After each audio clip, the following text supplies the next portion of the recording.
పూజ్యులు సామవేదం షణ్ముఖ శర్మ గారు, ప్రవచన చక్రవర్తి జ్ఞానపుత్ర కోటేశ్వరరావు గారు విచ్చేసి ఉన్నారు.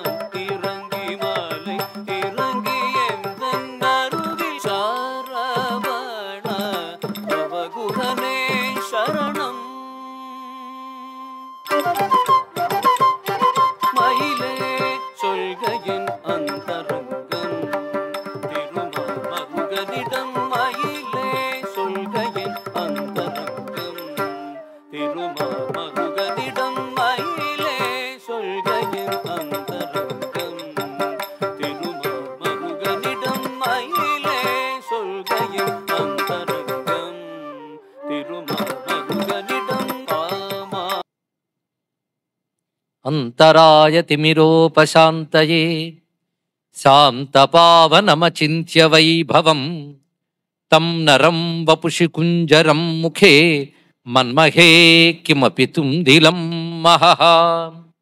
శరణం కరవాణి శర్మదం తే చరణం వాణి చరాచరోపజీవ్యం కరుణామసృణైః కటాక్షపాతైః కురు మాం అంబకృతార్థ సార్థవాహం. శారదా శారదాంభోజవదనా వదనాంబుజే సర్వదా సర్వదాస్మాకం సన్నిధిః సన్నిధిం క్రియాత్.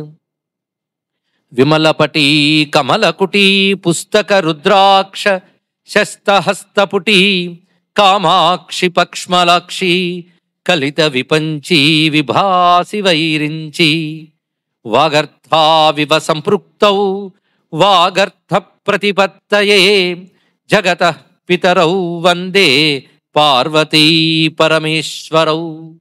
గురవే సర్వలోకానాం భిషజే భవరోగిణాం నిధయే సర్వవిద్యానాం దక్షిణామూర్తయే నమః. నారాయణ సమారంభాం వ్యాస శంకర మధ్యమాం అస్మదాచార్య పర్యంతాం వందే గురు పరంపరాం. నారాయణం నమస్కృత్య నరం చైవ నరోత్తమం దేవీం సరస్వతీం వ్యాసం తతో జయముదీరయేత్. యజ్ఞేశ అచ్యుత గోవింద మాధవ అనంత కేశవ కృష్ణ విష్ణో హృషీకేశ వాసుదేవ నమోస్తుతే. కుండలీకృత నాగేంద్రం ఖండేందుకృత శేఖరం పిండీకృత మహావిఘ్నం డుంఢిరాజం నమామ్యహం.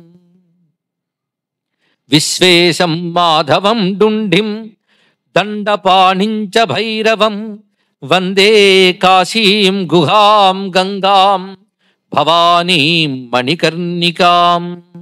సానందమానందవనే వసంతం ఆనందకందం హతపాపబృందం వారాణసీనాథమనాథనాథం శ్రీ విశ్వనాథం శరణం ప్రపజ్యే. శ్రీ విశ్వనాథం శరణం ప్రపజ్యే. దేవరాజ సేవ్యమాన పావనాంఘ్రి పంకజం వ్యాళయజ్ఞ సూత్రమిందు శేఖరం కృపాకరం నారదాది యోగి బృంద వందితం దిగంబరం కాశికాపురాధినాథ కాలభైరవం భజే. కాశికాపురాధినాథ కాలభైరవం భజే.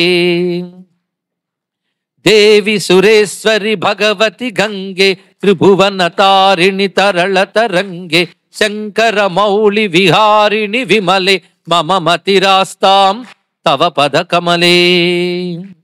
శివాయ గురవే నమః. శివాయ గురవే నమః. శివాయ గురవే నమః. శ్రీమాత్రే నమః. శ్రీమాత్రే నమః. శ్రీమాత్రే నమః. శ్రీ విష్ణు రూపాయ నమః శివాయ.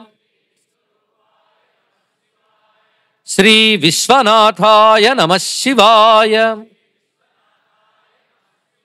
శ్రీ విశ్వనాథాయ నమః శివాయ. శ్రీ విశ్వనాథాయ నమః శివాయ. త్రయస్త్రింశత్కోటి దేవతా సహిత గంగాన్నపూర్ణాంబికా విశాలాక్షి భవానీ సమేత శ్రీ కాశీ విశ్వేశ్వర మహాజ్యోతిర్లింగాయ నమః. కాశీమాతకు నమస్కరిస్తూ, గంగామాతకు అంజలిస్తూ, సర్వదేవతాత్మకమైన విశ్వేశ్వర మహాజ్యోతిర్లింగానికి ప్రణమిల్లుతూ స్వామి సన్నిధిలో గత 5 రోజులుగా చెప్పుకు వస్తున్నటువంటి రుద్ర మహిమ, రుద్రతత్వం అనే అంశం ఇవాళ 6వ రోజులోకి ప్రవేశించింది. ప్రధానంగా రుద్రం అని 11 అనువాకాలతో యజుర్వేదంలో ఉన్నప్పటికీ కూడా ఋగ్వేద, అథర్వవేద, సామవేదాల్లో కూడా రుద్ర విషయములు చాలా ప్రస్తావన చేయబడ్డాయి.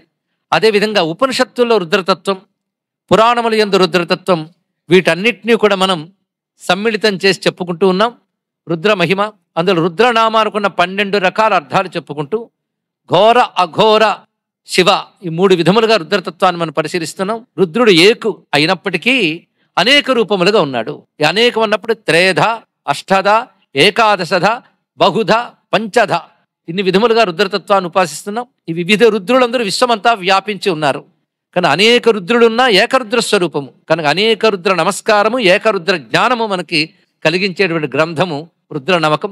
11 అనువాకాల్లో పరమేశ్వరుడు సర్వాంతర్యామిగా, సర్వేశ్వరుడుగా, సర్వవ్యాపకుడుగా గోచరిస్తున్నాడు. ఈ 3 విధములుగా పరమేశ్వర జ్ఞానం మనకు కలిగిస్తోంది కనుక రుద్రం కర్మలో అంగంగా, ఉపాసనలో భాగంగా, ఉపనిషత్తుగా కూడా వ్యవహరింపబడుతున్నది కనుక కాండద్వయం, కాండత్రయం అని చెప్పబడుతున్న సమస్త వేదసారం రుద్రంగా ప్రస్తావన చేయబడుతూ యజుర్వేదాంతర్గతమైనప్పటికీ కూడా ఇతర ఉపనిషత్తుల ఆధారం కూడా కలుపుకున్నాం.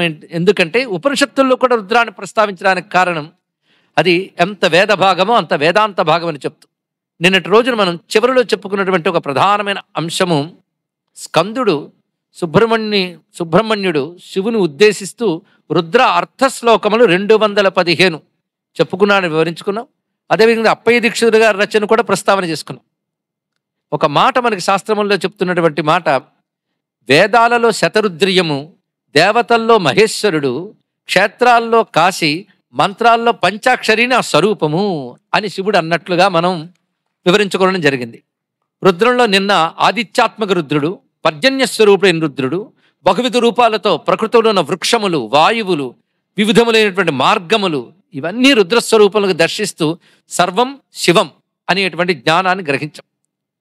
సూత సంహిత అనే గ్రంథంలో చిట్ట చివరికి సూత పౌరాణుడు మాట చెప్తాడు. అది కొన్ని 100 అధ్యాయాలు ఉంటాయి. అన్నీ అయ్యాక సర్వసారం ఒక్క మాటలో చెప్తాను, నీకు తెలుసుకో, అదొక్కటి గ్రహిస్తే చాలయ్యా అన్నాడు. ఏమిటి అంటే ఒకటే మాట అంటే 2 పదాలు ఉన్నాయి అందులో, సర్వం శివం, ఏమీ లేదండి. సర్వం శివం, మయం కూడా కాదు, సర్వం శివం.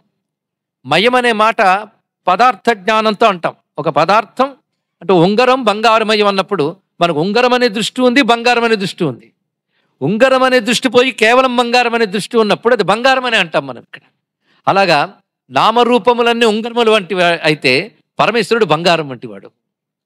ఉంగరమంతా బంగారమైనట్టు నామరూపాలన్నీ పరమాత్మ స్వరూపమే. అందుకే నామరూపాలు దాటిపోయిన పరమాత్మను మనం తెలుసుకోగలగాలి. అది ప్రతి నామరూపాల్లో ఉన్నాడు, నామరూపాలకు అతీతంగా ఉన్నాడు. అందుకే సర్వం శివమయం అనకుండా సూతుడు సర్వం శివం అన్నాడు. అది గొప్ప విషయం. ఆ జ్ఞానం కలిగించేటువంటి గ్రంథము రుద్రము.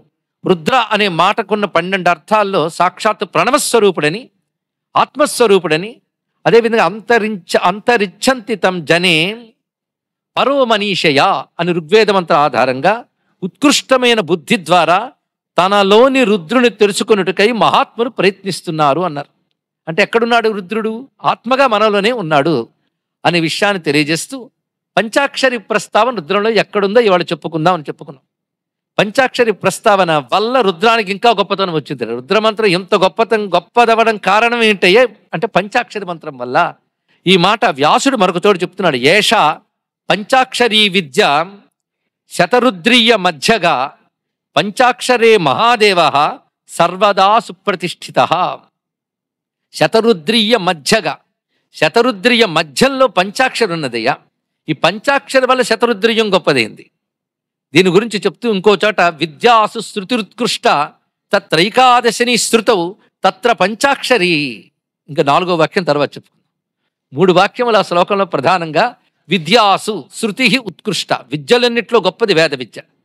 వేదములో గొప్పది ఏమంటే రుద్రైకాదశిని శృతౌ, 11 అనువాకాల రుద్రము దానిలో గొప్పది. అందులో గొప్పది ఏమిటయ్యా అంటే తత్ర పంచాక్షరి, దానిలో పంచాక్షరి విద్య గొప్పది. ఒక విలువైన వస్తువుని దాచినట్లుగా, ఒక బంగారమో ఒక రత్నమో మనం తెచ్చుకున్నప్పుడు దాన్ని ఒక చిన్న పెట్టెలో పెట్టి దానికి ఒక మఖమల గుడ్డ చుట్టి దాన్ని ఒక బీరువాలో లాకర్లో పెడతాం. అలాగే వేదమనే బీరువాలో, రుద్రమనే లాకర్లో, అష్టమోనువాకమనే పెట్టెలో పంచాక్షరి రత్నం పెట్టారు. ఇహ పంచాక్షరి అంత గొప్పది. అసలు రుద్రానికి అంతటికి వెలుగు పంచాక్షరిట. దానివల్ల రుద్రం గొప్పదైంది, రుద్రం వల్ల వేదం గొప్పదైంది. ఇంకా చెప్పాలంటే వేదానికి హృదయ స్థానంలో ఉంది యజుర్వేదం. 3 వేదాలు ఋగ్యజుస్సామముల యందు మధ్యస్థానంలో ఉంది. దానికి మధ్యలో ఉంది రుద్రనమకం, దానికి మధ్యలో 8వ అనువాకం, దానికి మధ్య భాగంలో పంచాక్షరి ఆవిష్కరణ జరుగుతుంది. ఈ ఆవిష్కరించిన తీరే చాలా విశేషం. అందుకే ఆ పంచాక్షరి నిన్న మనం శివశబ్దానికి అర్థం చెప్పుకున్నాం. ఎవడికి శివం అక్కర్లేదు. శుభము, శాంతము, శుద్ధము, మంగళము, క్షేమము, మోక్షము ఇవన్నీ కలిపి ఒక్క మాటలో చెప్పాలంటే శివ. ఎవరైనా శివము కొరకై నమస్కరిస్తారు, శివునికై నమస్కరిస్తారు. అదే శివాయ నమః, నమఃశివాయ అనేటువంటి మంత్రం. కనుకనే అది సర్వమంత్రముల సారం అనిపించుకోవడానికి అది కారణం. ఎవడికి శివం కావాలన్నా ఆ మంత్రం అది ఇస్తున్నది. ఒక్కొక్కరి దృష్టిలో ఒక్కొక్కరి శివం వారి బుద్ధి యొక్క పక్వస్థాయి బట్టి. లౌకిక శుభాల శివములు అనుకుంటారు చాలామంది, పారమార్థికమైన కైవల్యమే శివమని తెలుసుకుంటారు మహాత్ములు. ఉభయులకి కూడాను ఆ మంత్రమే దిక్కైనది. అందుకే పంచాక్షరికి సిద్ధ మంత్రము అని పేరు. స్వతసిద్ధంగా సిద్ధించే శక్తి దానికి ఉన్నది. అందుకు దానితో కూడినటువంటి రుద్రం ఒక్కటి చదివితే సర్వదేవతలు సంతోషిస్తారట. ఇది ఎలాంటిదంటే చెట్టునంతటికీ బలం ఇచ్చేలా చెయ్యాలి అంటే దాని మూలంలో ఎలా నీరు పోస్తామో ఒక్క శతరుద్రియాన్ని మనం పట్టుకుంటే సర్వదేవతల్ని సంతృప్తి పరచవచ్చు అంటూ వ్యాస భగవానుడి సూత సంహిత గ్రంథంలో చెప్తున్నాడు. వృక్షస్య మూలసేకేన శాఖా పుష్యంతి వయ్యథ శివే రుద్రజపాత్ ప్రీతే ప్రీతా ఏవ అన్యదేవతా. ఈ ఒక్క వాక్యానికి సంబంధించి మనకు ఉపనిషత్తు ఉందండి కృష్ణయజుర్వేదీయంలో. అది రేపటి రోజున పరిశీలిద్దాం. కానీ ఇందులో ప్రీతా అన్యదేవత అనే మాట కేవలం రుద్రం జపించినంత మాత్రమే సర్వదేవతలు ప్రీతి చెందుతారు. ఎలాగ రుద్రం సర్వదేవతాత్మకమో నిన్ననే మనం చెప్పుకున్నాం. అతో రుద్రజపాదేవా భుక్తిముక్తి ప్రసిద్ధ్యత సర్వోపనిషదాం సారో రుద్రాధ్యాయ ప్రకీర్తిత. సర్వ ఉపనిషత్తుల సారం రుద్రాధ్యాయం. అందుకే సంసార తారణ జ్ఞాన కామః శతరుద్రియం జపేత్తన్నారు. ఎవరైతే సంసారం అనే సముద్రం నుంచి దాటాలని కోరుకుతూ ఉంటారో వారు శతరుద్రియాన్ని జపించాలి అన్నారు. ఇందులో పంచాక్షరిని వారు ప్రవేశింపజేస్తూ అంటే పరిచయం చేస్తూ గొప్ప మంత్రం ఉన్నది. నమస్తారాయ అని మొదలుపెట్టి నమఃశంభవేచ మయోభవేచ నమఃశంకరాయచ మయస్కరాయచ నమఃశివాయచ శివతరాయచ. ఈ మధ్యలో ఉందండి నమఃశివాయ. ఎంత చక్కగా పొదిగి ఒదిగి ఉన్నది అక్కడ. ఇందులో 3 మహానామములు ఉన్నాయి శివునివి. శంభవే, శంకరాయ, శివాయ. ఈ 3 నామములు అంటే శంభు, శంకర, శివ. నిజంగా చెప్పాలంటే ఇవే పెద్ద త్రిశూలం లాంటివండి 3 పరమేశ్వరుని నామాల్లో. ఈ 3ంటికి ఒక ఉత్కృష్ట స్థితి ఉన్నది. అది శంభో, శంకర, శివ అనుకున్న చాలు తరించిపోతాం. రుద్రునుకున్నటువంటి సహజ స్వభావ సిద్ధమైన శివత్వం ఈ 3 నామములో చెప్పబడుతుంది. ఇక్కడ శంభు అనే మాటకి అర్థం శం అంటే సుఖం, శాంతి, శుద్ధత, ఇలాగ అన్ని మంచి అర్థములు. సుఖము ఇవన్నీ శం శబ్దం ద్వారా చెప్పబడుతున్నాయి. ఈ సుఖములకు, శాంతికి, శుభమునకు, క్షేమమునకు ఎవడు మూలమో, భూహు అంటే ఆధారము, మూలము అనర్థం. ఎవడు మూలమో వాడు శంభు. కనుక అన్ని శుభాలకి అన్ని సుఖాలకి మూలమైన కేవలం మూలం మాత్రమే కాదు, సర్వజీవులకు ఆ సుఖాన్ని శుభాన్ని అందిస్తాడు. కనుక శం కరోతి ఇది శంకర. అయితే శుభం ఇవ్వడం, శుభానికి మూలం కావడం కాదయ్యా, శుభం ఆయన స్వభావం అని చెప్తూ శివాయ అన్నారు. ఇక్కడ చివరికి వచ్చేప్పటికల్లా శుభాలకు మూలమైన వాడు, శుభములు కలిగించువాడు అని చెప్తూ శుభమే తానైన వాడు అని చెప్పారు. కనుక ఆ మాటకు మరింత విశేషం ఉంది. అయితే ఆయన శుభమేనండి ఒప్పుకుంటాం, మరో శుభం ఏదైనా చెప్పండి అని అక్కడంటామోనని తర్వాత వాక్యం శివతరాయ అన్నారు. ఇక్కడ ఆయన మించి మరొక శివం లేదు. వీడిని వేటితో పోల్చి చూసినా ఆయన మించిన శివం లేదు కనుక శివతర. ఇది కంపేరిటివ్. కాదు, ఆయన్ని మించిన శివం లేదని మరొక చోట మీడిష్టుమ శివతమ శివోన సుమనా భవాని, అక్కడ శివతమ అన్నారు, ఇక్కడ శివతర అన్నారు. శివ, శివతర, శివతమ, 3 శబ్దములు. శివ అంటే శుభము, శివతర అంటే దేనితో పోల్చి చూసినా అది గొప్పదే, అసలు దాన్ని మించిన శివం లేదు కనుక శివతమ. 3 మాటలు మనకి కనబడుతున్నాయి రుద్రంలో. శివ, శివతర, శివతమ 3. అందుకే ఆయన కంటే శుభం ఎక్కడున్నది? కనుక రుద్రుడి కంటే మంగళం కలిగించేవాడు మరొకడు లేడు. బ్రహ్మతన్ మంగళం పరం అని వేదం చెప్పినది, ఆ బ్రహ్మమే రుద్రుడు అనే ప్రతిపాదన. అలాంటి పంచాక్షరి విద్య గురించి మాట్లాడుకున్న ధన్యులమే. అయితే పంచాక్షరి అష్టమోనువాకంలో వచ్చింది. అష్టమోనువాకం ప్రారంభం నమ సోమాయ చ రుద్రాయ చ. ఎంత బాగున్నదో. సోమ శబ్దానికి మనం అర్థం వివరంగా చెప్పుకున్నాం. అలా రుద్రాయ అగ్నిమూర్తయే నమః అన్నారు గనక రుద్రుడికి అగ్ని అని ఒక అర్థం ఉన్నది, దాని ముందు సోమ ఉంది. సోమ అగ్ని కలిపితే అగ్ని సోమాత్మకం జగత్. ఈ జగత్తంతా అగ్ని సోమాత్మకము అనే మాట అక్కడ గోచరింపజేస్తున్నాడు. పైగా ఈ అనువాకానికి ఎక్కువ ప్రాధాన్యం ఉన్నది. అందుకే అభిషేకం చేస్తూ చేస్తూ ఉండగా అష్టమోనువాకం వచ్చినప్పుడు మాత్రము గంట మోగించి హర హర హర హర అని ప్రత్యేకంగా చేస్తారు. ఇంకోటి కూడా శాస్త్రంలో ఏం చెప్తున్నారంటే 11 అనువాకాలు నీకు చెయ్యడానికి అవకాశం లేకపోతే నమకంలో 8వ అనువాకము, చమకంలో 3వ అనువాకం చేసుకున్నారు. చమకంలో 3వ అనువాకం అంటే శంచమే మయశ్చమే ప్రియంచమే అనుకామశ్చమే అది వస్తుంది అక్కడ. ఇక్కడ నమస్సోమాయచ రుద్రాయచ అంటే మొత్తం నమకంలో సారంగా ఉన్నది అష్టమోనువాకం. అదొక్కడు చేస్తే మొత్తం చేసినట్లు అన్నారు. అదేవిధంగా మీకు మునుపు చెప్పిన రుద్రమంత్రములన్నీ ఇందులో వస్తాయి.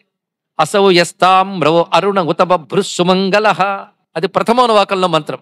అష్టమోనువాకంలో నమస్తామ్రాయ చారుణాయ చ నమ శంగాయ చ పశుపతయే చ అంటూ తామ్రాయ అరుణాయ నా ప్రథమోనువాకంలో చెప్పిన సారవాక్యములు కూడా ఉన్నాయి. ఇలా మొత్తం తర్వాత వచ్చే అనువాకములు, అంతవరకు జరిగిన అనువాకముల యొక్క సారమంతా అష్టమోనువాకంలో కనబడుతుంది. దీని సారం నమశివాయలో గోచరిస్తుంది. ఇంకప్పుడు శ్లోకం పూర్తి చేద్దాం. ఇందుకు 3 పాదములు మాత్రమే చెప్పుకున్నాం. విద్యాసు శృతి రుత్కృష్ట తత్ర ఏకాదశిని శృతౌ తత్ర పంచాక్షరి, అందులో పంచాక్షరి గొప్పది కదా, తత్ర శివ ఇత్యక్షరద్వయం. ఆ పంచాక్షరలో మళ్ళీ అది గొప్పదే అంటే శివ అని 2 అక్షరాలయ్యా అన్నాడు ఇక్కడ. అంటే దీన్ని బట్టి మొత్తం రుద్రమంత్రాలకి వేదమునికి కూడా ప్రాణస్థానంలో ఉన్నదేంటి? శివ. ఆ 2 అక్షరములే అది. అందుకే దీనికి ఒక పేరు ఉంది, శృతి జీవరత్నం అని పేరు. జీవరత్నం అంటే చైతన్యవంతమైన రత్నం, జడప్రాయమైనటువంటి శిల కాదు అది, చైతన్యవంతమైన రత్నం కనుక జీవరత్నం. కనుక శివ అనే మాటకి జీవరత్నం అని పేరు. దేనికి జీవం అంటే శృతికి జీవరత్నం అన్నారు. అంటే వేదమునికే అది జీవరత్నము, వేదానికే ప్రాణస్వరూపము అయినటువంటిది నమశివాయ. ఈ నమశివాయుకున్న వైశిష్ట్యం గురించి ఒకప్పుడు ఇదే కాశీక్షేత్రంలో 9 రోజులు ప్రవచనం చేసుకోవడం జరిగింది. ఇప్పుడు అంత లేదు, స్మరించుకుందాం కొంత. దీనికి భాష్యము చాలా విస్తారంగా శివపురాణంలో ఆగమాల్లో ఉన్నది. ఇది కాకుండా శంకర భగవత్పాదుల వారి యొక్క ప్రథమ ప్రధాన శిష్యులైన పద్మపాదాచార్యుల వారు పంచాక్షరి భాష్యాన్ని మహావాక్యములతో అన్వయిస్తూ చెప్పారు. ఎందుకంటే సన్యాసిక మంత్రానుష్ఠానాలు ఉండవు, ఒకటే మహావాక్య మననం. ప్రజ్ఞానం బ్రహ్మ, అహం బ్రహ్మాస్మి, తత్వమసి, అహిమాత్మ బ్రహ్మ. ఈ 4 మహావాక్యముల యొక్క సారము పంచాక్షరి. అది సామాన్యులకి శుభం కలిగించే మంత్రము.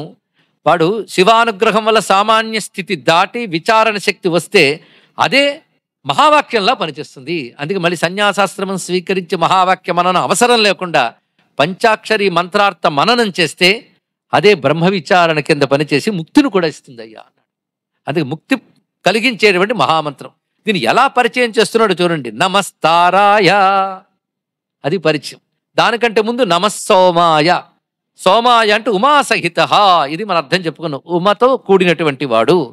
ఇక్కడికి వచ్చేటువంటి అమ్మవారు వచ్చారట. రుద్రంలో మనం మొదటి నుండి చెప్తున్నటువంటి ఉభయులు కలిసి ఉన్నారు. ఇక్కడికి వచ్చేటప్పటికల్లా నేరుగా కనబడుతుంది ఆవిడ. ఉమా, సా ఉమా సోమ. కానీ ఉమాసహితుడు రుద్రుడు వచ్చాడు, కానీ అమ్మవారితో వచ్చాడు. ఇక్కడ ఉమానామానికి అభినవ శంకరులు అలాగే సాయణాచార్యుల వారు మొదలైన వారు భాష్యం రచిస్తూ గొప్ప అంశాన్ని ప్రస్తావన చేశారు. ఇది విశేషించి ఉమానామంతో చెప్పడం, వేదముల్లో పరమేశ్వరుని ఉమాపతిగానే వర్ణించారు.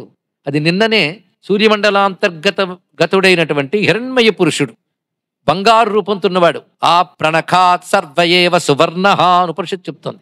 హిరణ్య బాఘ వేసేనాన్యే దిశాంచపతయే నమః అన్న మంత్రానికి సరిగ్గా తైత్రీయంలోనే హిరణ్యబాహవే హిరణ్య రూపాయ హిరణ్యవర్ణాయ హిరణ్యపతయే అంబికాపతయే పశుపతయే ఉమాపతయే, లేదా ఉమాపతయే పశుపతయే నమః. అక్కడ ఉమాపతి అనే మాట శృతిలో చెప్పబడుతుంది. అంతేకాదు, ఎంత శృతి చెప్తున్నాం అంత ఉపనిషత్తు ప్రమాణం చూపిస్తున్నాం కనుక ఉపనిషత్తుల్లోకి వెళితే కేనోపనిషత్తు యందు స్పష్టంగా ఇంద్రునికి బుద్ధి చెప్పడానికి, దేవతలకు బుద్ధి చెప్పడానికి పరమేశ్వరుడు ఒక మహాగ్నిలింగంగా ఆవిర్భవించాడని కథ. అలా ఆవిర్భవించినప్పుడు నువ్వు ఎవరు అని ఇంద్రుడు అడిగితే వెంటనే ఆ పరమేశ్వరుడు అక్కడ అంతర్ధానమై అక్కడ కనబడినది సతస్మిన్నేవాకాశే శ్రియమాజగామ. అంతవరకు రుద్రుడు ఉండి అంతర్ధానమైన స్థానంలో అమ్మవారు కనబడ్డారు. ఒక స్త్రీ కనబడింది. అమ్మా నువ్వెవరు అంటే ఆవిడ గురించి చెప్తూ ఉపనిషత్ చెప్తున్న మాట బహుశోభమాన ఉమా హైమవతి తాం హోవాచ అన్నారు. ఇక్కడ బహుశోభమాన ఉమా హైమవతి. హైమవతి అంటే హిమపర్వత రాజపుత్రి. మరి హిమపర్వత రాజపుత్రిగా పుట్టక ముందు అమ్మవారు లేరా అంటే అప్పుడు హైమవతికి మరొక అర్థం ఉందయ్యా అన్నాడు. హేమ సంబంధమైన వర్ణము కలిగినది హిరణ్య వర్ణం అని చెప్పినట్లుగా ఆ తేజస్సుతో ఉన్నది అని అర్థం కూడా చెప్పుకోవచ్చు. అప్పుడు బహుశోభమాన అనేక విధాల శోభలతో ఉందిట. శోభకు మరొక పేరే సౌందర్యం, సౌందర్యానికి మరొక పేరే సుందరి. అదే ఏ తల్లి సౌందర్య లహరిగా విశ్వమంతా బహుశోభమానగా ఉన్నదో ఆ తల్లికి వేదం ఇచ్చిన పేరేమిటి? ఉమా. అది దాని యొక్క గొప్పతనం అండి. ఉమా హైమవతి అని చెప్పారు. అటువంటి ఉమాదేవి అక్కడ సాక్షాత్కరించినది అని అంటే శృతి యందు అమ్మవారి పేరు ఉమా అని అటు వేదమనందు వేదాంతమనందు ప్రతిపాదింపబడింది. అందుకే రుద్రంలో సోమాయ అన్నప్పుడు ఉమాతత్వాన్ని తెలుసుకుంటున్నాం. పైగా ఉమా అంటే మరొక అర్థం చెప్తున్నారు వేద సమ్మతంగా. ఉమేతి ప్రణవవర్ణస్య వ్యత్యాస రూప అన్నారు. ఓం అన్నప్పుడున్న అకార ఉకార మకారముల యందు అకారం లీనమై తీసివేసి కాదు, పోనీ ప్రస్తుతం అకారం పక్కకు పెట్టండి, మిగిలినటువంటి 2 అక్షరాలు ఉమా. అయితే అకారం తీసేవద్దు, మకారానికి తగిలించాలి తీసుకువెళ్ళి, అప్పుడు ఉమా అయిందయ్యా అన్నాడు ఇక్కడ. కనుక ఉమా ఎవరయ్యా అంటే ప్రణవవర్ణస్య వ్యత్యాస రూప. నిన్నటి వరకు రుద్రుడు అంటే ప్రణవం ప్రణవం అని బహువిధాలుగా చూపిస్తూ ప్రణవంలో ప్రధానంగా వినబడే 3 శబ్దములు, వినబడిన సూక్ష్మధ్వనులు 8, కలిపితే 8, 3, 11. ఈ 11 రుద్రుడి స్వరూపమే ఓంకారం అని చెప్పుకున్నాం. ధ్వనిభిరవరుంధానమణుభి అని పుష్పదంతుల వారి యొక్క మాట సహాయంతో కూడా వివరించుకోవడం జరిగింది. అలా ప్రణవం ఓం శివుడైతే అందులో ఉన్న ఉమా శక్తి అయ్యా అన్నారు. కానీ ఉమా ఏది? ప్రణవవర్ణం యొక్క మరొక రూపమే. త్రియక్షరి దివ్యగంధాఢ్య అంటున్నాం కదా, ఆ త్రియక్షరి ఉమా అయింది. ఈ ఉమా పరాశక్తి ప్రణవ అని మరొక చోట శృతివాక్యమే ప్రమాణంగా గోచరిస్తున్నది. అదే ముముక్షయా పురా కేచిత్, ఇది కేనోపనిషత్తు మొదలైన వాటి ఆధారంగా చెప్తున్న శాస్త్రవాక్యములు. ముముక్షయా పురా కేచిత్ మునయో బ్రహ్మవాదిన సంశయావిష్ట మనసో విమర్శంతి యథాతథం. మునులు, బ్రహ్మవాదులైన మునులు, వాళ్ళు ఆలోచిస్తున్నారట సంశయంతో. మాటలు కొంచెం వింటే బ్రహ్మవాదులు అంటే అర్థం ఏంటంటే బ్రహ్మము తప్ప మరో కాలక్షేపం లేనివారు బ్రహ్మవాదులు. వారికి లోక విషయములు లేవు. వాళ్ళు మాట్లాడితే బ్రహ్మము, భావిస్తే బ్రహ్మము, అనుభవిస్తే బ్రహ్మము. అలాంటి వాళ్ళు కూడా ఈ జగత్తు గురించి ఆలోచించడం మొదలుపెట్టారు. అంటే బ్రహ్మతత్వ చింతనలో భాగముగా విమర్శ చేస్తున్నారంటే ఆలోచన చేస్తున్నారు. అప్పుడు వాళ్ళు అర్థం చేసుకున్నారంటే వేదము ద్వారా ఏం వినాలో విన్నాం, ఏం తెలుసుకున్నామో తెలుసుకున్నాం. అంటే శబ్దం ద్వారా తెలుసుకోవాల్సినవన్నీ తెలుసుకున్నాం. ఆ తెలుసుకున్న దాన్ని ఇప్పుడు మౌనంతో అనుభవించాలి ఇక్కడ. అది అన్ని శబ్దంతో తెలుసుకోవాలనుకోకూడదు. శబ్దంతో విషయం తెలిసిపోదు. శబ్దం ద్వారా మనం చేయవలసింది ఒకటి ఉంది. అదేమిటంటే తే ధ్యానయోగానుగత పశ్యన్ త్వామేవ దేవీం సగుణైర్నిగూఢాం. వాళ్ళు ధ్యానయోగాన్ని అవలంబించారు. అంటే భగవంతుడు ధ్యానానికి మాత్రం అనుభవానికి వస్తాడు. ఆ ధ్యానంలోకి వెళ్ళినప్పుడు వాళ్ళు వేసుకున్న ప్రశ్నలు, ఏ ప్రశ్నలు వేసుకుని ధ్యానంకి వెళ్ళారు చూడండి. కిం కారణం, కుతో జాత, జీవామహ కేన భావయం. ఈ సమస్తమునికి ఏది కారణము, దేనివలన ఇదంతా కలుగుతున్నది, దేనివలన జీవిస్తున్నది. కేన అని వచ్చింది కదా, ఈ కేన అనే శబ్దంతో వచ్చింది కనుక దాని పేరు కేనోపనిషత్తు. అసలు తలవకార ఉపనిషత్తు అంటారు దాన్ని, కానీ కేన అనే శబ్దం ఉండడం వల్ల కేనోపనిషత్తు అని వచ్చింది ఇక్కడ. అప్పుడు వాళ్ళు ధ్యానయోగంలోకి వెళితే అప్పుడు వారికి ఒక అనుగ్రహం లభించింది. తే ధ్యానయోగానుగతా ప్రాపశ్యన్ శక్తిమైశ్వరం. వాళ్ళకి ఐశ్వర శక్తి కనబడిందట. ఐశ్వర శక్తి అంటే ఈశ్వరుని యొక్క శక్తి. ఆ శక్తి గురించి విశేషాలు చెప్పారు. పాశవిచ్ఛేదిక సాక్షా నిగూఢాం స్వగుణైర్భృషాం. తన అనంత గుణములతో గూఢముగా ఉన్నటువంటి పాశవిచ్ఛేదికా శక్తి అంటే అమ్మవారికి 3 విశేషాలండి. ఇంకా చెప్పండి 4 విశేషాలు. ఈశ్వరుని శక్తి ఒక విశేషము. రెండవది తన గుణములతో తాను కప్పబడి ఉన్నది. అంటే తాను ప్రకటిస్తున్న గుణముల లోపలుంది. సూర్యుడు ఎందుకు కనబడట్లేదయ్యా అంటే ఆయన కాంతి వల్లే కనబడట్లేదు. అవునా లేదా అండి? సూర్యుని తేరిపారు బింబం ఎందుకు చూడలేము? ఆయన యొక్క కాంతి అంత ప్రగాఢంగా ఉంది. కానీ సూర్యుడు తన కాంతిలో తాను గూఢమైనట్లు అమ్మవారు తన అనంత గుణముల్లో తాను గూఢమై గోచరిస్తున్నారు. అయితే ఆ తల్లి ఏం చేసిందంటే పాశ విచ్ఛేదికి. అది అమ్మవారి యొక్క ప్రధానమైన అనుగ్రహం ఏంటంటే పాశాన్ని తీసేస్తుంది. పాశాలు అంటే బోల్డ్ ఉన్నాయి కానీ ఒక్కటే పేరు చెప్పుకుంటే మనకు సౌకర్యం. ఇన్ని పాశాలని భయపడకుండా ఉండడానికి. ఏనుగుని తాడుతో కడతారు, చేంతాడు. చూడ్డానికి ఒక తాడే కానీ ఆ తాడులో ఎన్ని తాళ్ళు పేనుతారో చూడండి అక్కడ. అలాగే రకరకాల మాయా వికారాలు పేనిన పెద్ద తాడు పేరు అవిద్య. ఈ అవిద్య అనే పాసంతో చుట్టబడినటువంటి వాడు ఎన్ని కబుర్లు చెప్పినా, ఎన్ని విషయాలు విన్నా, ఎన్ని మాలికలు తిప్పినప్పటికీ కూడా మాయను ఛేదించలేరండి. అది ఛేదించాలంటే ఈశ్వరానుగ్రహం ఉండాలి. ఈశ్వరుని యొక్క అనుగ్రహానికి మరొక పేరు ఉమాదేవి. ఈశ్వరుని దయ అమ్మవారు. జగత్రాతం శంభోర్ జయతి కరుణ కాచిదరుణ అన్నట్లుగా ఆ తల్లి అనుగ్రహించాలి. పాశ విచ్ఛేదిక అని మాట చాలా గొప్పది. కనుక నా మహానుభావులు ధ్యానంలోకి వెళ్ళినప్పుడు తయా విచ్ఛిన్న పాశాస్తే, ఇక్కడ తయా విచ్ఛిన్న పాశాహ, ఆమె చేత పాశములు ఛేదింపబడిన వారి అప్పుడు సర్వకారణ కారణం శివం, సర్వకారణ కారుణ్ణైన శివుణ్ణి చూశారు. అంటే అమ్మ అనుగ్రహించి పాశం విప్పితే, అజ్ఞాన పాశం విప్పితే కనబడే బ్రహ్మమే శివుడు. కనబడే బ్రహ్మం అంటే అనుభవానికి వచ్చే బ్రహ్మం. ఇక్కడ వేదంలో పరమాత్మను చూచుట అంటే అనుభవమునకు తెచ్చుకొనుట అర్థం. ఇక్కడ చూచేమంటే పదార్థం కాదు కదా భగవంతుడు, పరమార్థం. పరమార్థానుభవం కావాలి అంటే పాశం తొలగాలి. పాశం తొలగనంత వరకు మంత్రాలు కబుర్లు ఏమీ చేయలేవండి. అందుకే న జపైర్న సమాధిభి అన్నారు. ఇక్కడ వీటి దొరకదు. న కర్మణ న ప్రజయ ఇత్యాదుల చేత లభించేది కాదు. కేవలం అమ్మ అనుగ్రహం వల్ల మాత్రమే. ఆవిడ పాశం విచ్ఛేదనం చెయ్యగానే అప్పుడు చూశారు అవన్నీ సర్వకారణ కారణం, కారణములకు కారణమైన వాడిని చూశారు. వాడెవరయ్యా అంటే మహాదేవం, మహాదేవుడిని చూశారు. ఆ మహాదేవుడు ఎవరంటే శక్తియుతం. చూసారా, అమ్మవారు పాశం ఛేదించి పక్కకి వెళ్ళిపోయిందా?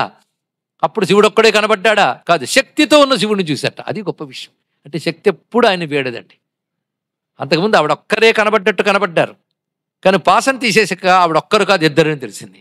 ఆ ఇద్దరు ఒకటి కాదు, ఇద్దరు వేరు కాదు, ఒకటే అని తెలిసింది ఇక్కడ. అది శక్తియుతం మహాదేవం అపశ్యన్ జ్ఞాన చక్షుష. మొత్తానికి ఒక్కటి తెలిసింది ఏంటంటే అమ్మ దయ్య లేనిది అయ్య దొరకడు.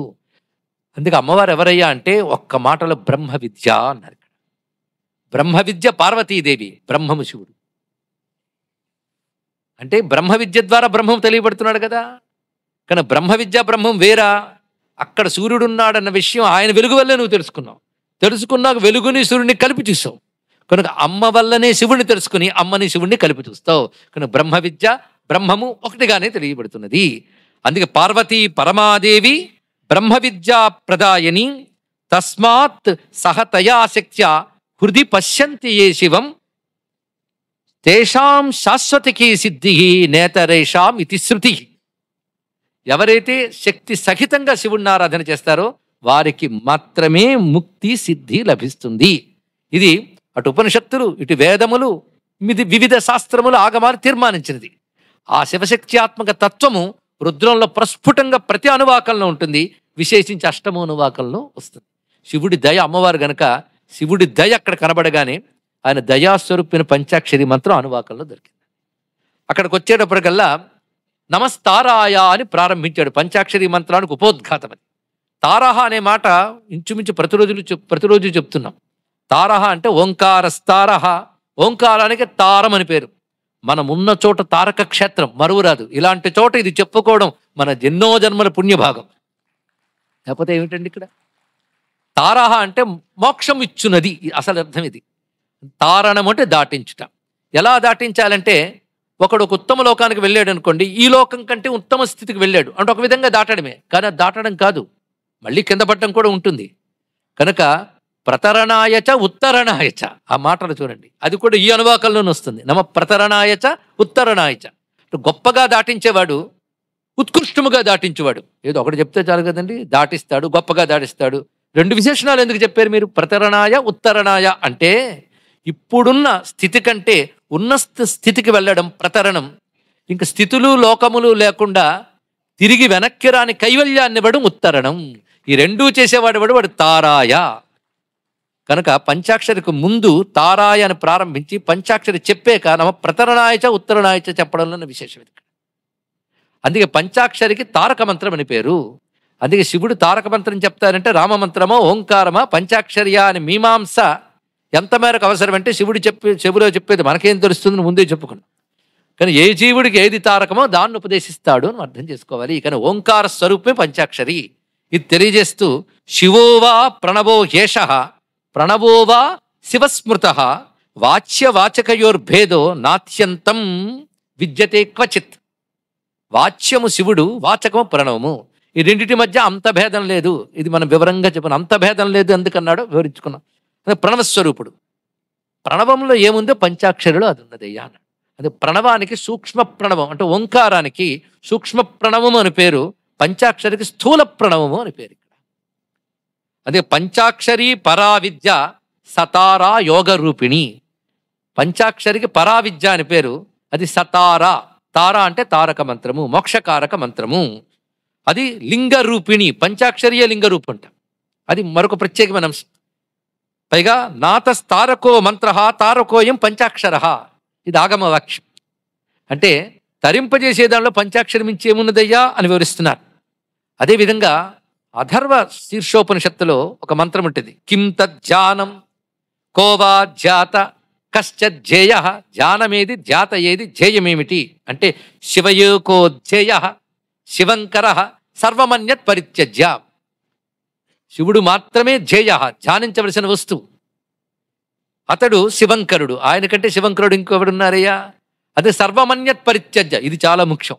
మిగిలినవన్నీ విడిచిపెట్టి శివుణ్ణి ఆశ్రయించు అంటే ఇతర దేవతలవన్నీ భజించకుండా శివుణ్ణి భజించని చెప్పడం కాదు. ఇతర లోక చింతలు విడిచి లోకేశ్వరుణ్ణి మాత్రమే చింతన చేయు. ఇది అనన్య భక్తి అనే మాటకి విశేషమైన అర్థం. అలాంటి పంచాక్షరి మంత్రము మనకు లభిస్తున్నది ఎందులో? రుద్రంలో గనక. ఎక్కడ చెప్పబడిందా ఆ మంత్రం అంటే ఇక్కడ చెప్పబడింది, నమ శివాయ. అదే శంభు శంకర. దీని తర్వాత మరో శబ్దం ఉందండి, జాగ్రత్తగా వింటే. నేను దాటేశాను అనుకోవద్దు. మయోభవేచ. ఈ మయ అనేది మూడింటికి వచ్చింది. శంభవేచ మయోభవేచ శంకరాయచ మయస్కరాయచ. 2 సార్లు వచ్చిందా లేదా? శంభవే మయోభవే. ఇక్కడ శం మయ శబ్దములు వేరు. అలాగే శంభు శబ్దం వేరు, మయ శబ్దం వేరు. ఇక్కడ శంకర వేరు, మయస్కర వేరు. కానీ రెండిట్లో మయ మాత్రం ప్రధానం. మయ అంటే అర్థం ఏమిటి? దీనికి భాష్యకారులు చెప్పినట్టు అర్థం ఏంటంటే ఐహిక శుభములు ఇచ్చువాడు ఒకటి, పారమార్థిక శుభం ఇచ్చువాడు అని 2 అర్థములు చెప్పారు. అలా ఎందుకు చెప్పారో చూడాలి. శుభం ఇస్తున్నాడు అనగానే మనం ఏమనుకుంటాం? శుభం శివుడు ఇచ్చాడు, శివుడికి దండం పెడతాం. అప్పుడు శివుడు వేరు, శుభం వేరు అయిపోయింది. మయ అనే మాట చాలా అందమైన మాట అండి. ఇదేదో వేదంలో ఉందనుకోవద్దు, మన బ్రతుకులో వాడుతుంటాం. తన్మయం అయిపోయామండి అంటుంటాం. ఏమయ్యాం? తన్మయం. తత్ మయం తన్మయం. మయం అంటే ఏమిటి? అందులో ఐక్యమైపోవడం, లీనమైపోవడం. లీనమయ్యారంటే మనం లేవు, అదే ఉంది. కనుక శుభాన్ని కలిగించడమే కాదు, శుభంతో ఐక్యాన్ని కలిగిస్తాడు. ఇక్కడ ఐక్యం అవడమే పారమార్థిక సుఖం. శుభాలను అనుభవిస్తున్నామంటే శుభం ఉంది, ఇచ్చేవాడు కూడా ఉన్నాడు, అనుభవిస్తున్నవాడు కూడా ఉన్నాడు. 3 ఉన్నాయి. త్రిపుటి ఉంది. త్రిపుటి లేదు. ఇంకా నువ్వు తన్మయుడు అయిపోయావు. ఆ మయత్వం అనే కైవల్యాన్ని కూడా ఇస్తాడు కనుక మయస్కరాయ అనే మాటగా అర్థమని చెప్పుకోవాలి పారమార్థిక సుఖాన్ని. మొదట మాత్రమే మయహ చెప్పాడు, శంభవేచ మయోభవేచ. అక్కడ మాత్రమే మయోభవేచ మయస్కరాయచ 2 చోట్ల వచ్చింది. నమ శివాయ తర్వాత మన మయా లేదు చూడండి. ఇక్కడ ఇందాక చెప్పిన మయం పోయి అదే మిగిలిపోయింది, పూర్తిగా ఏకమైపోయింది. ఇక్కడ నది సముద్రంలో చేరేక సముద్రమే మిగిలినట్లు పరమాత్మతో ఐక్యమయ్యకు నువ్వు పరమాత్మ అయిపోయావు. అదే నమశివాయ అక్కడ ఆపాడు. ఇది పంచాక్షరి ఆవిష్కరించిన విధానం. అయితే పంచాక్షరి గురించి విస్తారమైన ఎన్నో విషయాలు ఉన్నాయి. కానీ మనం రుద్రం గురించి మాట్లాడుతున్నాం కనుక రుద్రంలో భాగంగా పంచాక్షరి చెప్పుకుంటాం. ఈ పంచాక్షరిని ఉపదేశించిన వాడెవరు? మరో ప్రశ్న. పంచాక్షరి మంత్రం జపించేవాళ్ళు చాలామంది ఉండవచ్చు. పంచాక్షరి మంత్రానికి ఋషి వామదేవ ఋషి అంటారు. ఇక్కడ రుద్ర నమక మంత్రం రాసి మొత్తానికి ఋషి వామదేవుడు. అంటే ఇటు మొత్తం రుద్రనమకానికి వామదేవుడు ఋషి, పంచాక్షరికి ఋషి. అంటే రెండింటికి ద్రష్ట ఒకడే అని చెప్పబడుతున్నది. ఇక్కడ ఒక రుద్రం యొక్క సారం పంచాక్షరి. నిన్న మొత్తం 57 రుద్రుల గురించి చెప్పుకున్నాం, గుర్తుందా? అంతరిక్షమునందు 11 రుద్రకళలు, అధియజ్ఞముగా 11, ఆది భౌతికంగా 11, ఆధ్యాత్మికంగా 11. అదేవిధంగా విశేషించి మరొక 5వ తత్వం కూడా మొత్తం 57 రుద్రులు చెప్పుకున్నాం, గుర్తుంది కదా. ఆధ్యాత్మికంగా అది యజ్ఞంగా ఈ 3 చెప్పుకుంటూ ఇంకోటి. అదేవిధంగా ప్రాణములుగా 11 వివరించిన 11 రుద్రులు 5 స్థానాలు ఉన్నారు. వీళ్ళు 55 రుద్రులు. ఈ 55 రుద్రుల శక్తి అంతా ఒక్క చోట ఉంటుంది, ఆదిత్య మండలంలో ఉంటుంది. ఇంకోటి రుద్ర హృదయంలో ఉంది, అంటే రుద్ర నమకంలో ఉందన్నాం. కనుక మొత్తం 55లో 11 ఒక్కొక్క దాని నుంచి 11 ఉన్నాం కదా. 11 నుంచి సారం తీయండి. 55లో ఒక్కొక్క 11 నుంచి సారం తీస్తే 5. ఆ 5 సారంగా వచ్చింది నమశివాయ. కనుక 55 రుద్ర కళల సారం పంచాక్షరి విద్య. అందుకే ఇది శివునికి నమస్కారం అని కేవలం అర్థంతో సరిపోదు, ఒక్కొక్క అక్షరానికి ఒక శక్తి ఉంది. అది తెలుసు కనుకనే తస్మై నకారాయ నమశివాయ, తస్మై మకారాయ నమశివాయ అని ప్రత్యేకించి చెప్తున్నాం. అలాగే మహాన్యాసం చేసేటప్పుడు పంచాంగ రుద్ర ధ్యానం ఉన్నది. పంచాంగములు అంటే 5 అంగములుగా విభాగం చేసి నం పూర్వముఖాయ అంటున్నాం. అంటే ఒక్కొక్క అక్షరం తీసుకొని ఆ అక్షరం శివుని ఏ ముఖం నుంచి వచ్చిందో ఆ ముఖానికి నమస్కారం చేసుకుంటున్నాం. ఆ ముఖములన్నీ 5: సజ్జోజాత, వామదేవ, అఘోర, తత్పురుష, ఈశాన. వీళ్ళు 5గురిని పంచరుద్రులు అంటారు, పంచబ్రహ్మలు అని కూడా అంటారు. అంటే బ్రహ్మదేవుడిని అనుగ్రహించిన వాళ్ళు 5గురు. ఈ 5గురు అనుగ్రహం వల్ల బ్రహ్మకు సృష్టి చేసే శక్తి వచ్చిందిట. అందుకే బ్రహ్మకు కూడా బ్రహ్మ గనక వీరిని పంచబ్రహ్మలు అని చెప్పడం జరుగుతుంది ఇక్కడ. ఈ పంచబ్రహ్మల యొక్క న్యాసంతో పంచబ్రహ్మల ఆరాధనతోనే శివారాధన జరుగుతుంది. ప్రతి వారికి ఆ మంత్రరాశి విషయం చాలా మందికి తెలుసు, కొందరు చదవగలరు, కొందరు విని అలవాటు ఉంది. సజ్జో జాతం ప్రపజ్జామి సజ్జో జాతాయ వై నమో నమః అదొక ముఖం. వామదేవాయ నమో జ్యేష్ఠాయ నమః రెండో ముఖం. అలా అఘోరేభ్యో దఘోరేభ్యో చెప్పుకుంటున్నాం. తత్పురుషాయ విద్మహే మహాదేవాయ ధీమహి మరొక ముఖం. ఈశాన సర్వ విజ్ఞానం. ఈ 5 ఒక్క అర్థం చేసుకుంటే మొత్తం ప్రపంచం అర్థం చేసుకుంటే నిన్ను నువ్వు అర్థం చేసుకున్నట్టే. ఈ 5ంటిని అర్థం చేసుకోవడానికి చాలా విశేషమైన భాష్యాలు ఉన్నాయి. ఒక ఉపనిషత్తు ఉందండి 5 గురించి. అథర్వవేదంలో ఉంది ఉపనిషత్తు, దాని పేరు పంచబ్రహ్మోపనిషత్తు అని. ఈ ఒక్క జ్ఞానం మనకు బాగా పట్టేస్తే మొత్తం శివుడే కనబడతాడు.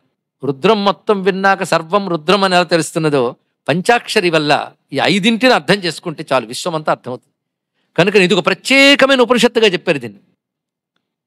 కాశీఖండంలో అగస్త్యుల వారు కాశీ వియోగం తట్టుకోలేక కాశీ నుంచి వెళ్ళిపోతూ బాధపడుతూ ఉన్నప్పుడు ఒక మాట రాస్తారు అక్కడ. మనశ్శాంతి కోసం ఏం చేశారంటే పంచబ్రహ్మ మంత్రంబు జపించే అంటాడు శ్రీనాథ మహాకవి. అక్కడ పంచబ్రహ్మ మంత్రాన్ని జపించేట ఆయన ఇక్కడ. అంటే అటువంటి శాంతిని ఇవ్వగలిగే శక్తి దానిలో ఉన్నదయ్యా అన్నాడు. సంపూర్ణ మంత్రరాశి అండి, సృష్టి యొక్క క్రమమంతా అందులో చెప్పబడుతుంది. అంత విశేషమైన మంత్రరాశి గనక ఒక్కసారి ఆ పంచబ్రహ్మోపనిషత్తులోకి వెళ్ళి పంచరుద్రుల్ని తెలుసుకుంటే అప్పుడు మన రుద్రమహిమ సంపూర్ణం అవుతుంది ఇక్కడ.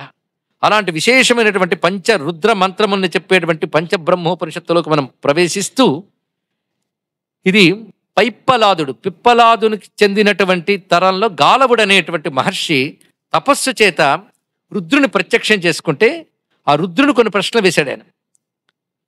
అది భగవాన్ కిమాదౌ కింజాతం, ఏది ఆది యందున్నది, ఆది యందు కలిగినదేది, ఏ ఆది నుంచి జగత్తంతా కలిగింది అని అడిగితే శివుడు చెప్పిన సమాధానం సజ్జోజాతం. ఒక్కొక్క ప్రశ్న చూడండి. సజ్జోజాతుడు అన్నారు. కిం భగవః ఇతి, అతడెవరు, అదేమిటి అంటే అఘోర ఇతి, అదే అఘోరము అన్నాడు. బాగుంది, అదేమిటి చెప్పవయ్యా అంటే కిం భగవయతి వామదేవయతి. చూడండి అసలు చెప్పట్లే, మరొక పేరు చెప్తున్నాడు వామదేవయతి. కిం వా పునరిమే భగవయతి, మళ్ళీ చెప్పు ఆ భగవంతుడు ఎవరు అంటే తత్పురుషయతి. కిం వా పునరిమే భగవయతి, మళ్ళీ స్పష్టం చేయవది ఎవరు. ఇప్పుడు స్పష్టంగా చెప్తున్నాడు. సర్వేషాం విద్యానాం ప్రేరయత ఈశానః. మొత్తం ఇందాక చెప్పిన 4 ఎవడంటే అందరికీ విద్యల్ని ప్రేరేపించేవాడు ఎవడో, అన్ని విద్యల్ని ప్రేరేపించేవాడు ఎవడో ఆ ఈశానుడతడు. అంటే మొత్తం 5 వచ్చేయలేదు. సజ్జోజాత, వామదేవ, అఘోర, తత్పురుష, ఈశాన పేర్లు గుర్తుపెట్టుకున్నా చాలండి. అందుకే జైమిని మహర్షి 5 మంత్రాలు రాని వాళ్ళ కోసం ఒక చిన్న శ్లోకం ఇచ్చాడు. అది ప్రతివారు చేసుకోవచ్చు. ఈశాన తే తత్పురుష నమో ఘోరాయ తే సదా, వామదేవ నమస్తుభ్యం సజ్జోజాతాయ వై నమో నమః. ఇది వేదపాదస్తవంలో జైమిని చెప్తున్నాడు ఇక్కడ.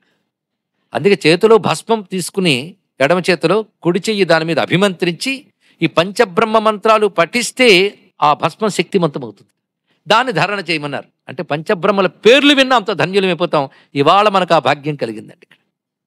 ఇంకా చెప్పాలంటే రుద్రం అంతా కాశీ అని చెప్పుకున్నాం. 4 కాశీలు గుర్తున్నాయి కదా, అందులో ఒకటి వేదంలో కాశీ రుద్రం. కానీ రుద్ర నమ్మకమంతా కాశీ అయితే పంచాక్షరి విశ్వనాథ జ్యోతిర్లింగం అండి. ఇంకో మాట కూడా అన్నాం, గుర్తుందా? కాశీలో విశ్వనాథుడు కాదు, కాశీయ విశ్వనాథుడు అన్నాం. కానీ విశ్వనాథ్ జ్యోతిర్లింగం అని చెప్పినా మొత్తం కాశీ అతడే. అలాగే నమశివాయ అనే జ్యోతిర్లింగం రుద్రమనే కాశీలో ఉన్న నమశివాయ కాంతే మొత్తం రుద్రమంతా కూడా దాని స్వరూపమే. అటువంటి దివ్యమైన స్వరూపం. వెంటనే కతివర్ణ కతిభేద కతిశక్తయ ప్రశ్నించాడు గాలవుడు. జిజ్ఞాస అలా ఉండాలండి. చెప్పావుగా అయిపోయిందని కాకుండా 5 ఏమిటి, వాటి విషయములు ఏమిటి, ఎందుకు 5 చెప్పవు అంటే ఏది తెలిస్తే మరొకటి తెలుసుకోవాల్సిన అవసరం లేదు, ఇది చెప్తున్నాను విను అన్నాడు ఇక్కడ. యత్ సర్వం తద్గుహ్యం, ఏది సర్వమో అది గుహ్యం. అంటే నిన్న కృష్ణుడు చెప్పిన మాట చెప్పుకున్న సర్వభావేన భజస్వ, సర్వభావముతో భజించు రుద్రుని అన్నాడు ఇక్కడ.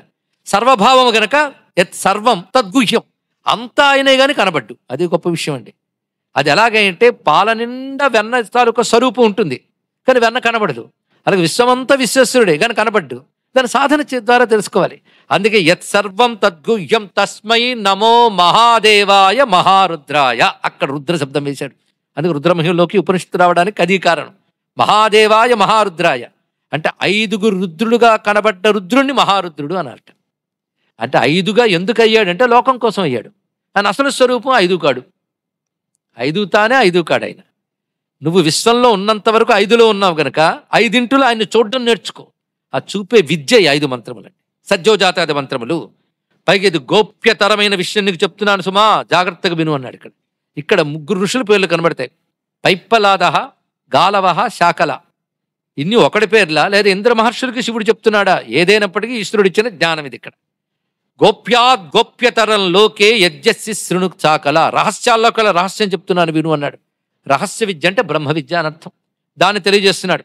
ముందు సద్యోజాత, ఇక్కడ మంత్రములు చాలా మందికి తెలిసిన అర్థం మనం చెప్పుకుంటున్న అర్థమే ప్రధానం. సద్యోజాతం ప్రపజ్జామి సజ్జోజాతాయ వై నమో నమః, భవే భవే నాతి భవే భవస్వమాం భవోద్భవాయ నమః. ఇది మనం చెప్పుకుంటున్న మాట. అయితే సజ్జోజాత వదనం పశ్చిమ వదనం, తూర్పు వదనం తత్పురుష. అందుకే ప్రాచ్యాం తత్పురుషాం విద్యాత్ అఘోరం దక్షిణాముఖం, సజ్జోదాత్తం ప్రతిచ్యాంచ వామదేవ ముదన్ముఖం, ఈశాన ఊర్ధ్వవక్త్రంచ శంభో పంచముఖ క్రమాహ. ఇది చెప్పారు. శంభుని యొక్క 5 ముఖాల క్రమం ఏంటంటే తూర్పు వైపు తత్పురుషుడు, దక్షిణం వైపు అఘోరుడు, పశ్చిమం వైపు సజ్జోజాతుడు, ఉత్తరం వైపు వామదేవుడు, పైన ఈశానుడు. 5 ముఖాలతో పరమేశ్వరుడు గోచరించాడు. దీని కథ ఎలా చెప్తారంటే మొట్టమొదటి జ్యోతిర్లింగంగా మహాగ్నిలింగం కనబడ్డ శివుడు అందులోంచి పంచముఖాలతో వస్తాడు, దశభుజాలతో వస్తాడు. అది శివుడు చూపించిన మొట్టమొదటి సగుణ స్వరూపం పంచముఖం అండి. ఆ తర్వాత మిగిలిన మూర్తులన్నీ కూడా బ్రహ్మదేవుడు అసత్యం పలికినందుకు శిక్షించడానికి ఒక రూపంతో వచ్చాడన్నారే, ఆ రూపానికి మూలం ఈ రూపం. అదే మన ధ్యాన శ్లోకంలో కూడా శాంతం పద్మాసనస్థం శశిధరమకుటం పంచభక్తం త్రినేత్రం శూలం వజ్రంచ ఖడ్గం పరసమభైదం దక్షభాగే వహంతం నాగం పాసంచ ఘంటాం ప్రళయహుతవహం చాంకుశం వామభాగే నానాలంకార దీప్తం స్ఫటికమణినిభం పార్వతీశం నమామి అంటున్నప్పుడు పంచభక్తులు అంటున్నాం. అలాగే రుద్రం న్యాసం చేసుకుని అభిషేకం చేసే ముందు కూడా చదువుతున్న మంత్రం శుద్ధ స్ఫటిక సంకాసం త్రినేత్రం పంచవక్త్రకం. 5 ముఖాల రుద్రుని ధ్యానించమన్నారు కనుక పంచముఖ రుద్ర ధ్యానం అత్యంత ఉత్కృష్టమైన ధ్యానం కనుక ఇవాళ రుద్రం 6వ రోజుకో పక్వ ధరించి మనకు పంచముఖ రుద్రుడిగా సాక్షాత్కరిస్తున్నాడు పరమేశ్వరుడు.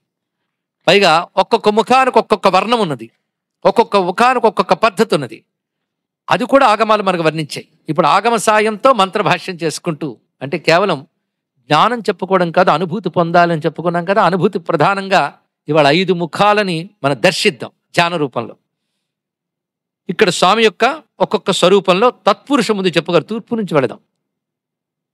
సంవర్తాగ్ని తటిత్ ప్రదీప్త కనక ప్రస్పర్ధి తేజోమయం గంభీరధ్వని సామవేద జనకం తామ్రాధరం సుందరం అర్ధేందుద్యుతి లోల పింగళ జటాభార ప్రబద్ధోరగం వందే సిద్ధసురాసురేంద్ర నమితం పూర్వం ముఖం శూలిన.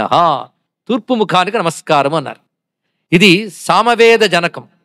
ఇది సామవేదం దాని నుంచి వచ్చినది అని చెప్తున్నారు. అది ఎలా ఉన్నదంటే ప్రళయకాలంలో వచ్చే సంవర్త అని చెప్పబడ్డ అగ్ని ఎలా మెరిసిపోతూ ఉంటుందో అలా ఉన్నది. అగ్ని వలె మెరుపు తీగల వలె ఉన్నది. ఒక విధంగా బంగారు కాంతులతో ప్రకాశిస్తున్నది. ఎర్రని పెదవులతో ఉన్నది. పైగా చంద్రలేఖ దాల్చి ఉన్నాడు. జటాభారముతో ఉన్నటువంటి వాడు త్రినేత్రుడు అయినటువంటి స్వామి యొక్క తూర్పు ముఖమునకు నమస్కారము. ఆ తూర్పు ముఖం తత్పురుషాయ విద్మహే మహాదేవాయ ధీమహి తన్నో రుద్ర ప్రచోదయాత్. ఇది రుద్రగాయత్రి. పెద్ద విశేషం ఇందులో తత్పురుష అనే మాట చెప్పుకుంటే చాలు. తత్పురుషుడు, ఆ పురుషుడు. తత్శబ్దానికి అది అని అర్థం కదా. తత్పురుష అంటే ఆ పురుషుడు. ఆ పురుషుడు ఎందుకు చెప్పడం అండి? ఏదో చెప్పచ్చు కదంటే ఏదో చెప్పలేని వాడు గనక అని శబ్దం వేశారు. తత్శబ్దం ఎందుకు వాడతారంటే అనిర్వచనీయ, మాటకి మనసుకి అందని వస్తువుని తత్ అంటారు. లోకంలో కూడా ఇది అని చెప్పలేని దాన్ని అది అంటాం, అవునా కదండి? ఏదైనా చెప్పలేని స్థితిలో అదండి అదండి అని అంటాం. అది అంటే అనిర్వచనీయం. వేదాలు కూడా పరమాత్మ గురించి చెప్పు అంటే అది అని చెప్పు ఊరుకున్నాయి. అలాగా అనిర్వచనీయమే తచ్చబ్దవాచ్యమే ఏదుందో ఆ తచ్చబ్దవాచ్యుడైన పరమపురుషుని మేము తెలుసుకుంటున్నాం. తత్పురుషాయ విద్మహే. ముందు అది కావాలండి. భగవంతుడి గురించి తెలుసుకున్నట్టు ముందు ప్రక్రియ, తర్వాత ప్రక్రియ ధీమహి, తర్వాత ఆయన చేసే పని ప్రచోదన. మన సాధన ఎలా వెళ్ళాలి? ముందు తెలుసుకోవాలి, తర్వాత ఏం చేయాలి? తెలుసుకున్న దాన్ని ధ్యానించాలి. అందుకే విద్మహే ధీమహి అని చెప్పడంలో అది ఉద్దేశం ఇక్కడ.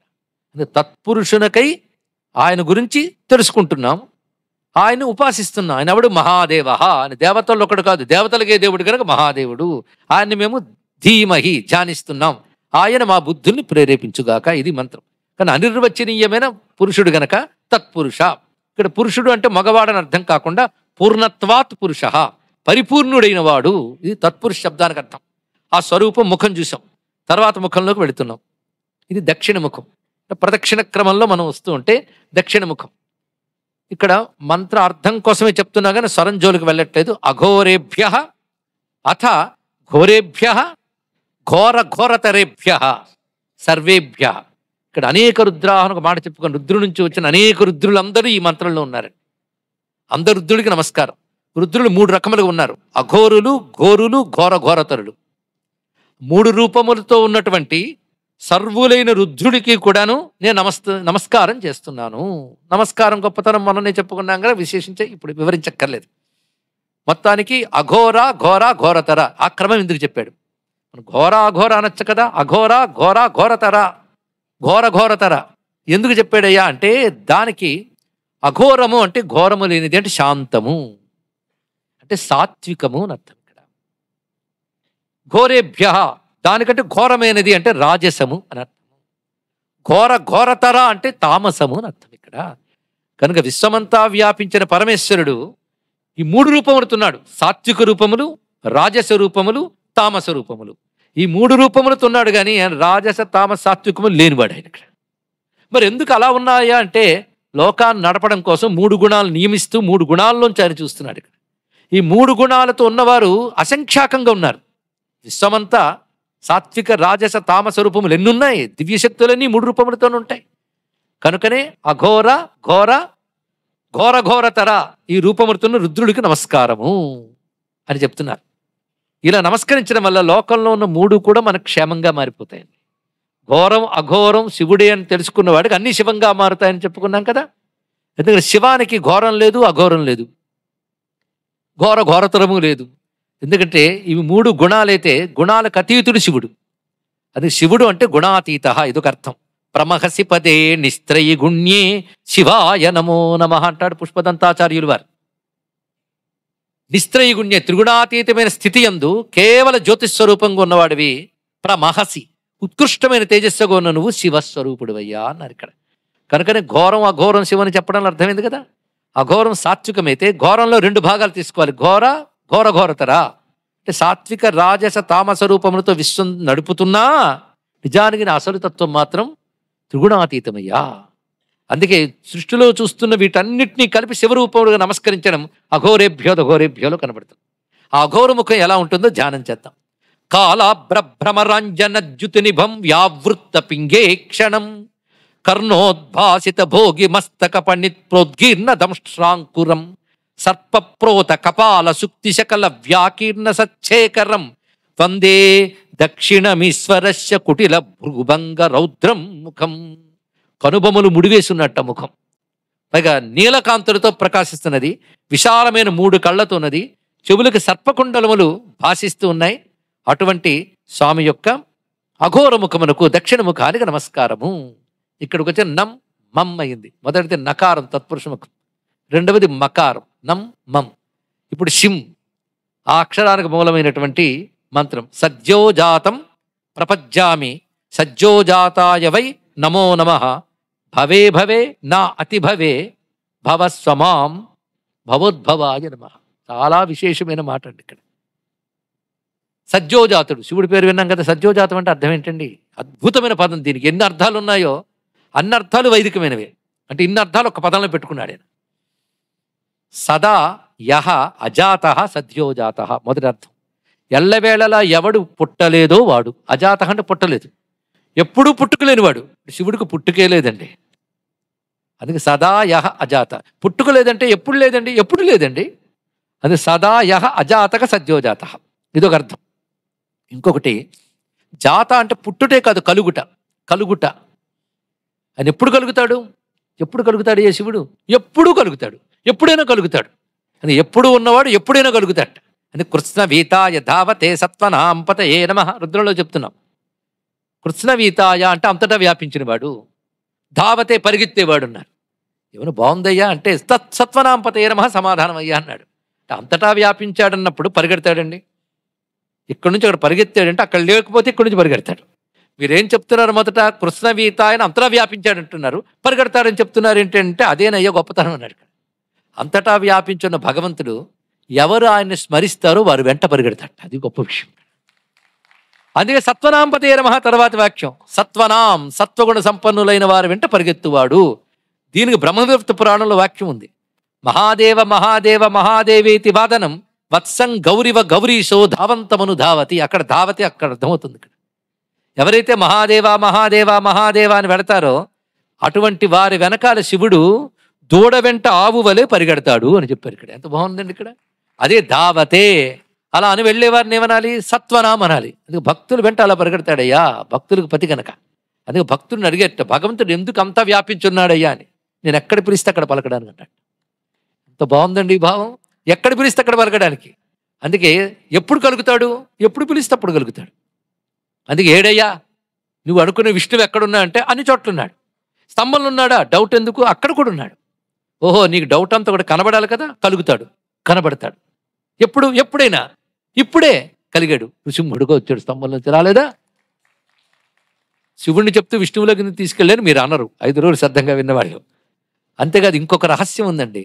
నరసింహస్వామికి సజ్జోజాతావతారం అని పేరు. అదొక రహస్యం. సజ్జోజాతకి ఇప్పుడు 2 అర్థాలు తెలిసింది. సదా యహ అజాత, సదా యహ జాత. ఇంకొక అందమైనటువంటి మాట కూడా ఇక్కడ చెప్పడం. సజ్జోజాత అంటే అప్పటికప్పుడు కలుగువాడు. సజ్జహ, సజ్జహ అంటే వెంటనే, ఇన్స్టాంట్, వెంటనే కలుగుతాడు. ఎప్పుడో తర్వాత చూసుకుందామలే పెండింగుల్లో వెంటనే అనుగ్రహిస్తాడు. ఎవడు సర్వజ్ఞుడో ఎవడు సర్వవ్యాపకుడో వాడు వాయిదాలు ఎందుకు వేస్తాడండి? అజ్ఞానం చేత వాయిదాలు, అన్ని తెలిసిన వాడికి వాయిదాలు ఎందుకు? పోనీ ఇప్పుడు కొన్నాళ్ళకి బలం పుంజుకొని చేస్తానంటాడు, బలమే ఆయన. అందుకే సజ్జోజాత మాట అంత గొప్పదండి. ఇవి తెలిసినప్పుడు ఆ నామంపై ప్రేమ కలగాలి. ప్రేమతో నామం నుండి శివుడు కనబడతాడు ఇక్కడ. అందుకే తత్పురుష అఘోర. అయితే అఘోరేభ్య ఇన్ని చెప్పినా ముఖం మాత్రం అఘోర ముఖం అన్నాం ఇంతక. దానిలో మంత్రంలో మాత్రం అఘోర ఘోర ఘోర ఘోరతర అన్నాం. ముఖం పేరు మాత్రం అది అందబట్ట. అంటే ఘోరంగా ఘోరతరంగా లోకంలో వాళ్ళ కర్మలకు అనుగుణంగా కనబడ్డా ఆయన అసలు స్వరూపం అఘోరము, ఘోరము కానిది, శాంతము అని చెప్పడం కోసం అఘోరవదనం అని పేరు పెట్టాం. ఇక్కడికి వచ్చినప్పుడు ఏమయ్యాడు? సజ్జోజాత. సజ్జోజాత శబ్దానికి ఎన్ని అర్థాలు ఉన్నాయి? మొత్తానికి ఎప్పుడూ పుట్టినవాడు, ఎప్పుడైనా పుట్టేవాడు. అంతేకాదు అప్పటికప్పుడు కలిగేవాడు, పిలిచిన వెంటనే పలికేవాడు. అది సజ్జోజాత శబ్దానికి అర్థం. పిలిచిన వెంటనే పలికే దైవమైన నీది ఆలస్యం, పిలవడం చేత కావట్లే. ఇక ఆ తర్వాత వామదేవాయ నమః. అయితే సజ్జోజాత ముఖం ఎలా ఉందో చెప్పుకోవాలి కదా.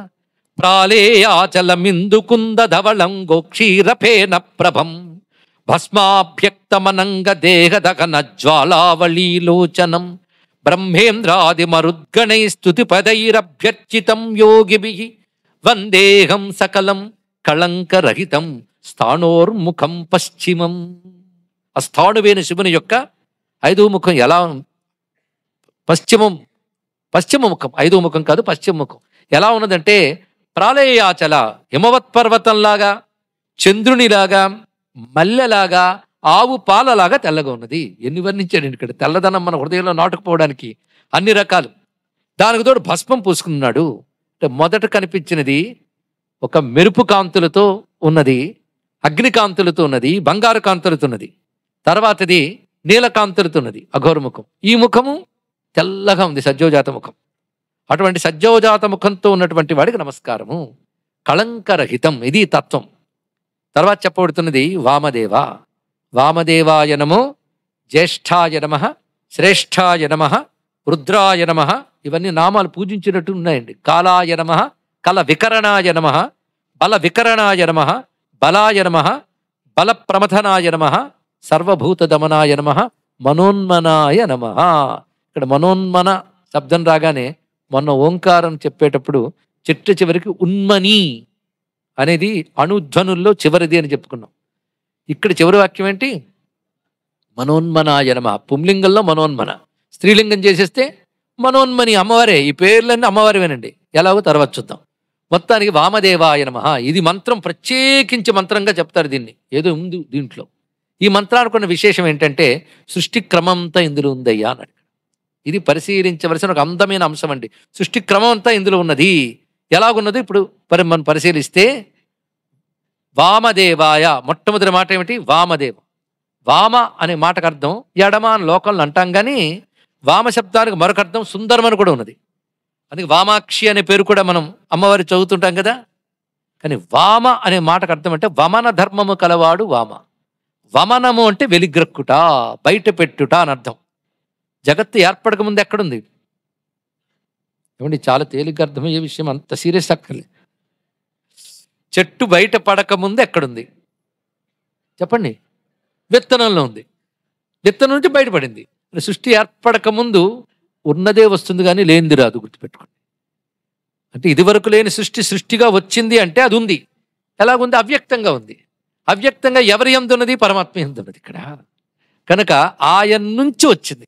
ఆయన నుంచి వచ్చింది అనగానే ఆయన నుంచి జారిపోయి రాలేదు, ఆయన యందే వ్యక్తమవుతున్నది.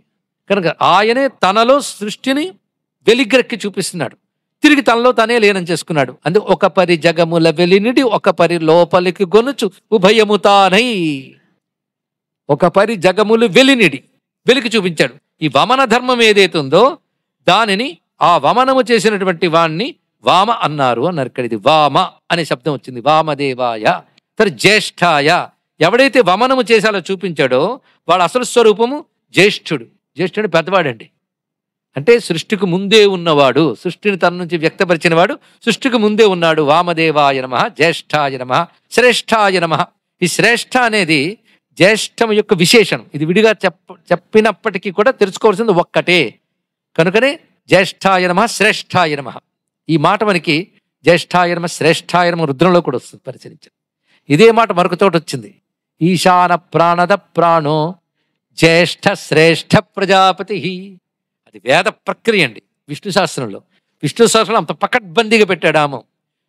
ప్రాణ తర్వాత జ్యేష్ఠ శ్రేష్ఠ ఎందుకు పెట్టాడంటే డిక్షనరీ మీనింగ్ సరిపోదు, వేదంలో ఉంటుంది. ప్రాణావావ జ్యేష్ఠ శ్రేష్ఠ, అక్కడ వాడాడు పదం, అది తీసుకొచ్చాడు. అది జ్యేష్ఠ శ్రేష్ఠ. అందరికంటే పెద్దవాడు. పెద్దవాడు మాత్రమే కదా గొప్పవాడు. కొందరు అంటుంటారు, ఆయన అండి చాలా పెద్ద ఆయనండి.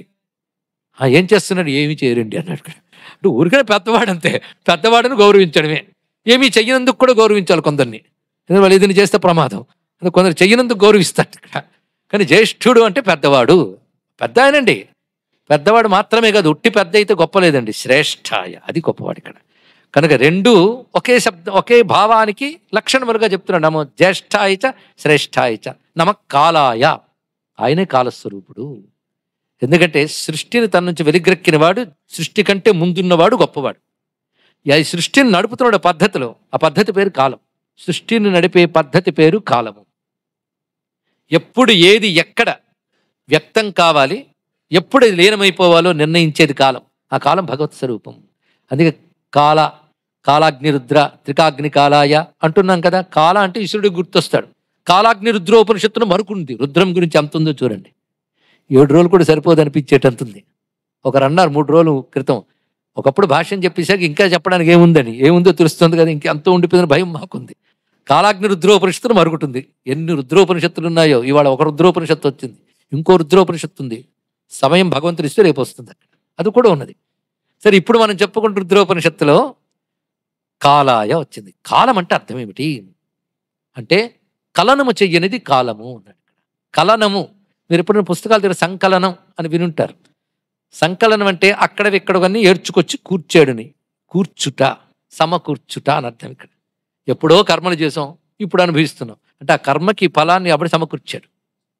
ఇలా సర్వ జగత్తును ఒక పద్ధతిగా ఎవడు కలనము చేశాడో కలనము.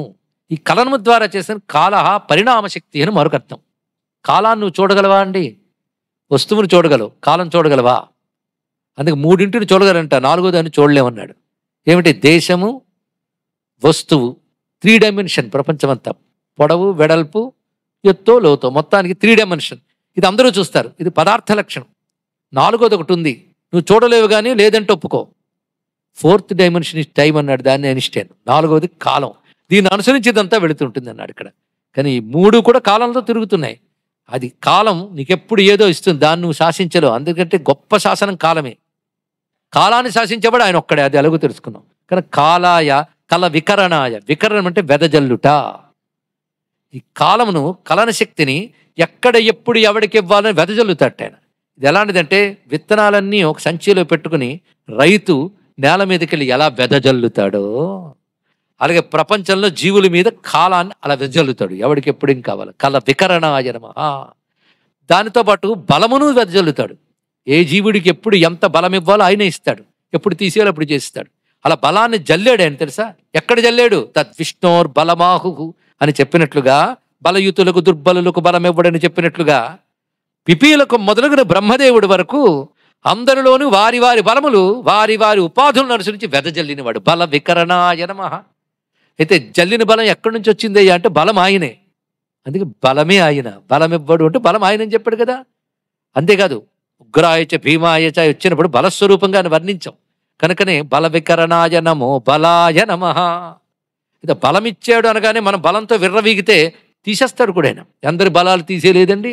నన్ను మించిన వాళ్ళు లేడని హిరణ్యకశిపుడు విర్రవీగాడు. వాడి టైం వచ్చినప్పుడు పోయింది అదంతా కూడా. అది రాదు అనుకున్నాడు వాడు, వచ్చింది వాడికి కూడా. రావణాసురుడు కూడా చాలా కాలం బలవంతుడే, చాలా కాలం కానీ ఎల్లకాలం కాదు. తెలుసుకోండి, ఎవరికైనా వాడు బలం మళ్ళీ లాగేస్తాడు, మథనం చేసేస్తాడు బలాన్ని. అది బలప్రమథనాయ నమః.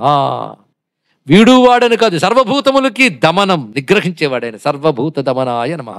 సర్వభూతముల్ని దమనం చేస్తున్నాడు. మీరు గమనించితే కల వికరణ బల వికరణ దగ్గర స్థితి ఉంది.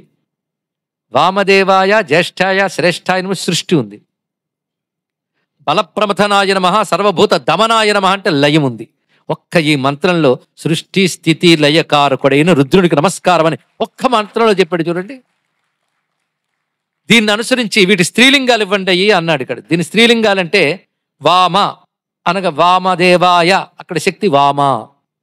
జ్యేష్ఠ, జ్యేష్ఠాశక్తి. రుద్ర, జ్యేష్ఠాయ నమ శ్రేష్ఠాయ నమ రుద్రాయ నమ, అక్కడ రౌద్రి.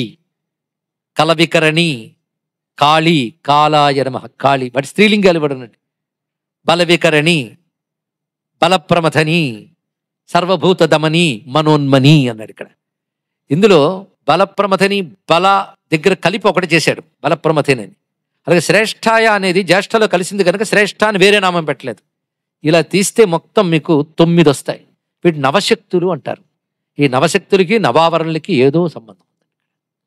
ఈ నవశక్తులు చిదంబర క్షేత్రంలో స్వామి యొక్క ప్రధానమైన చిత్సభ పైన ఉన్న స్వర్ణమయమైన గోపురంలో పైన 9 కలశాల్లో ఆవాహన చేసి ఉంటారు.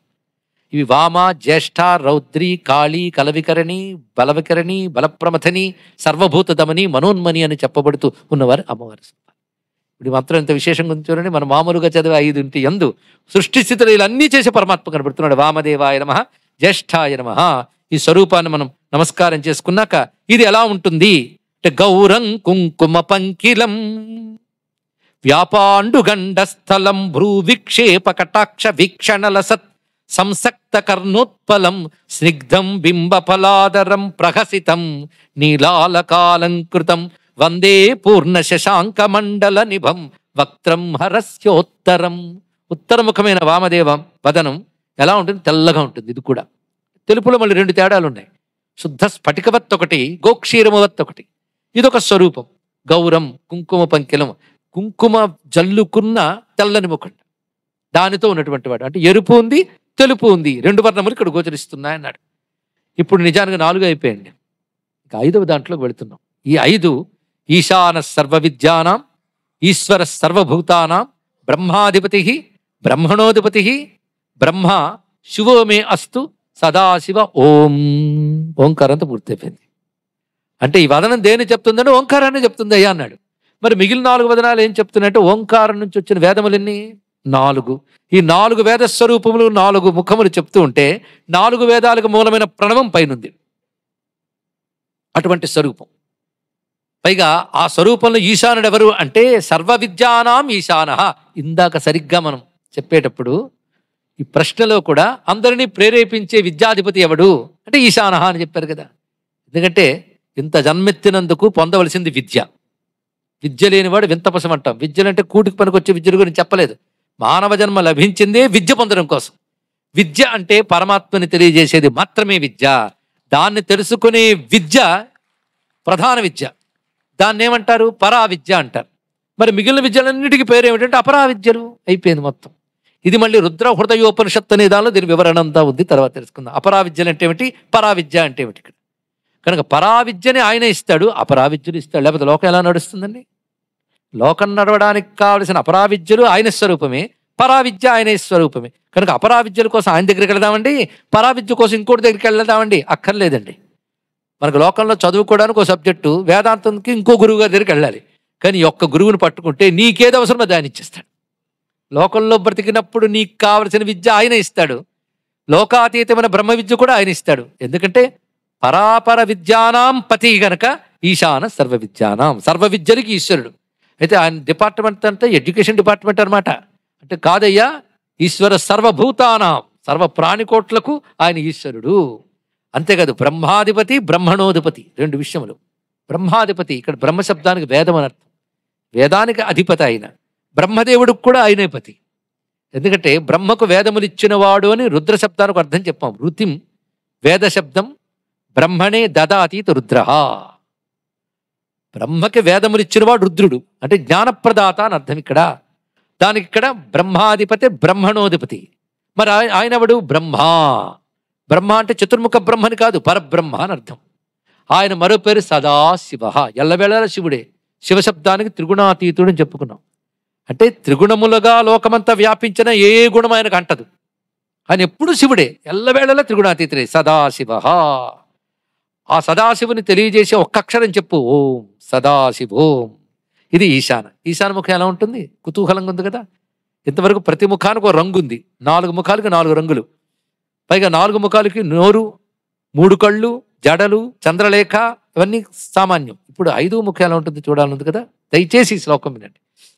వ్యక్తావ్యక్త గుణేతరం పరతరం షట్త్రింశతత్వాత్మకం తస్మాదుత్తమ తత్వమక్షరమిదం చేయం సదా యోగిభిః ఓంకారాది సమస్త మంత్రజనకం సూక్ష్మాతి సూక్ష్మం పరం శాంతం పంచమమీశ్వరస్య వదనం ఖం వ్యాపి తేజోమయం. ఆకాశమంతా వ్యాపించిపోయేట. చాలా అందమైన మాట అండి ఇక్కడ. 4 భూతాలు చెప్పి 4 భూతాల్లో ఆకాశము, 4 భూతాలు ఆకాశములో వ్యాపించి ఉన్నాయి అంటాం. 4 భూతాల్లో ఆకాశం వ్యాపించింది, 4 భూతాలు ఆకాశంలో వ్యాపించున్నాయి. కనుక ఆకాశం అన్నిటికంటే వ్యాపించింది. ఆకాశం కంటే వ్యాపించింది వస్తువు ఇంకోటి ఉందా అంటే ఆ వస్తువు పేరు బ్రహ్మము. ఆకాశం వరకే అర్థం అవడం కష్టం.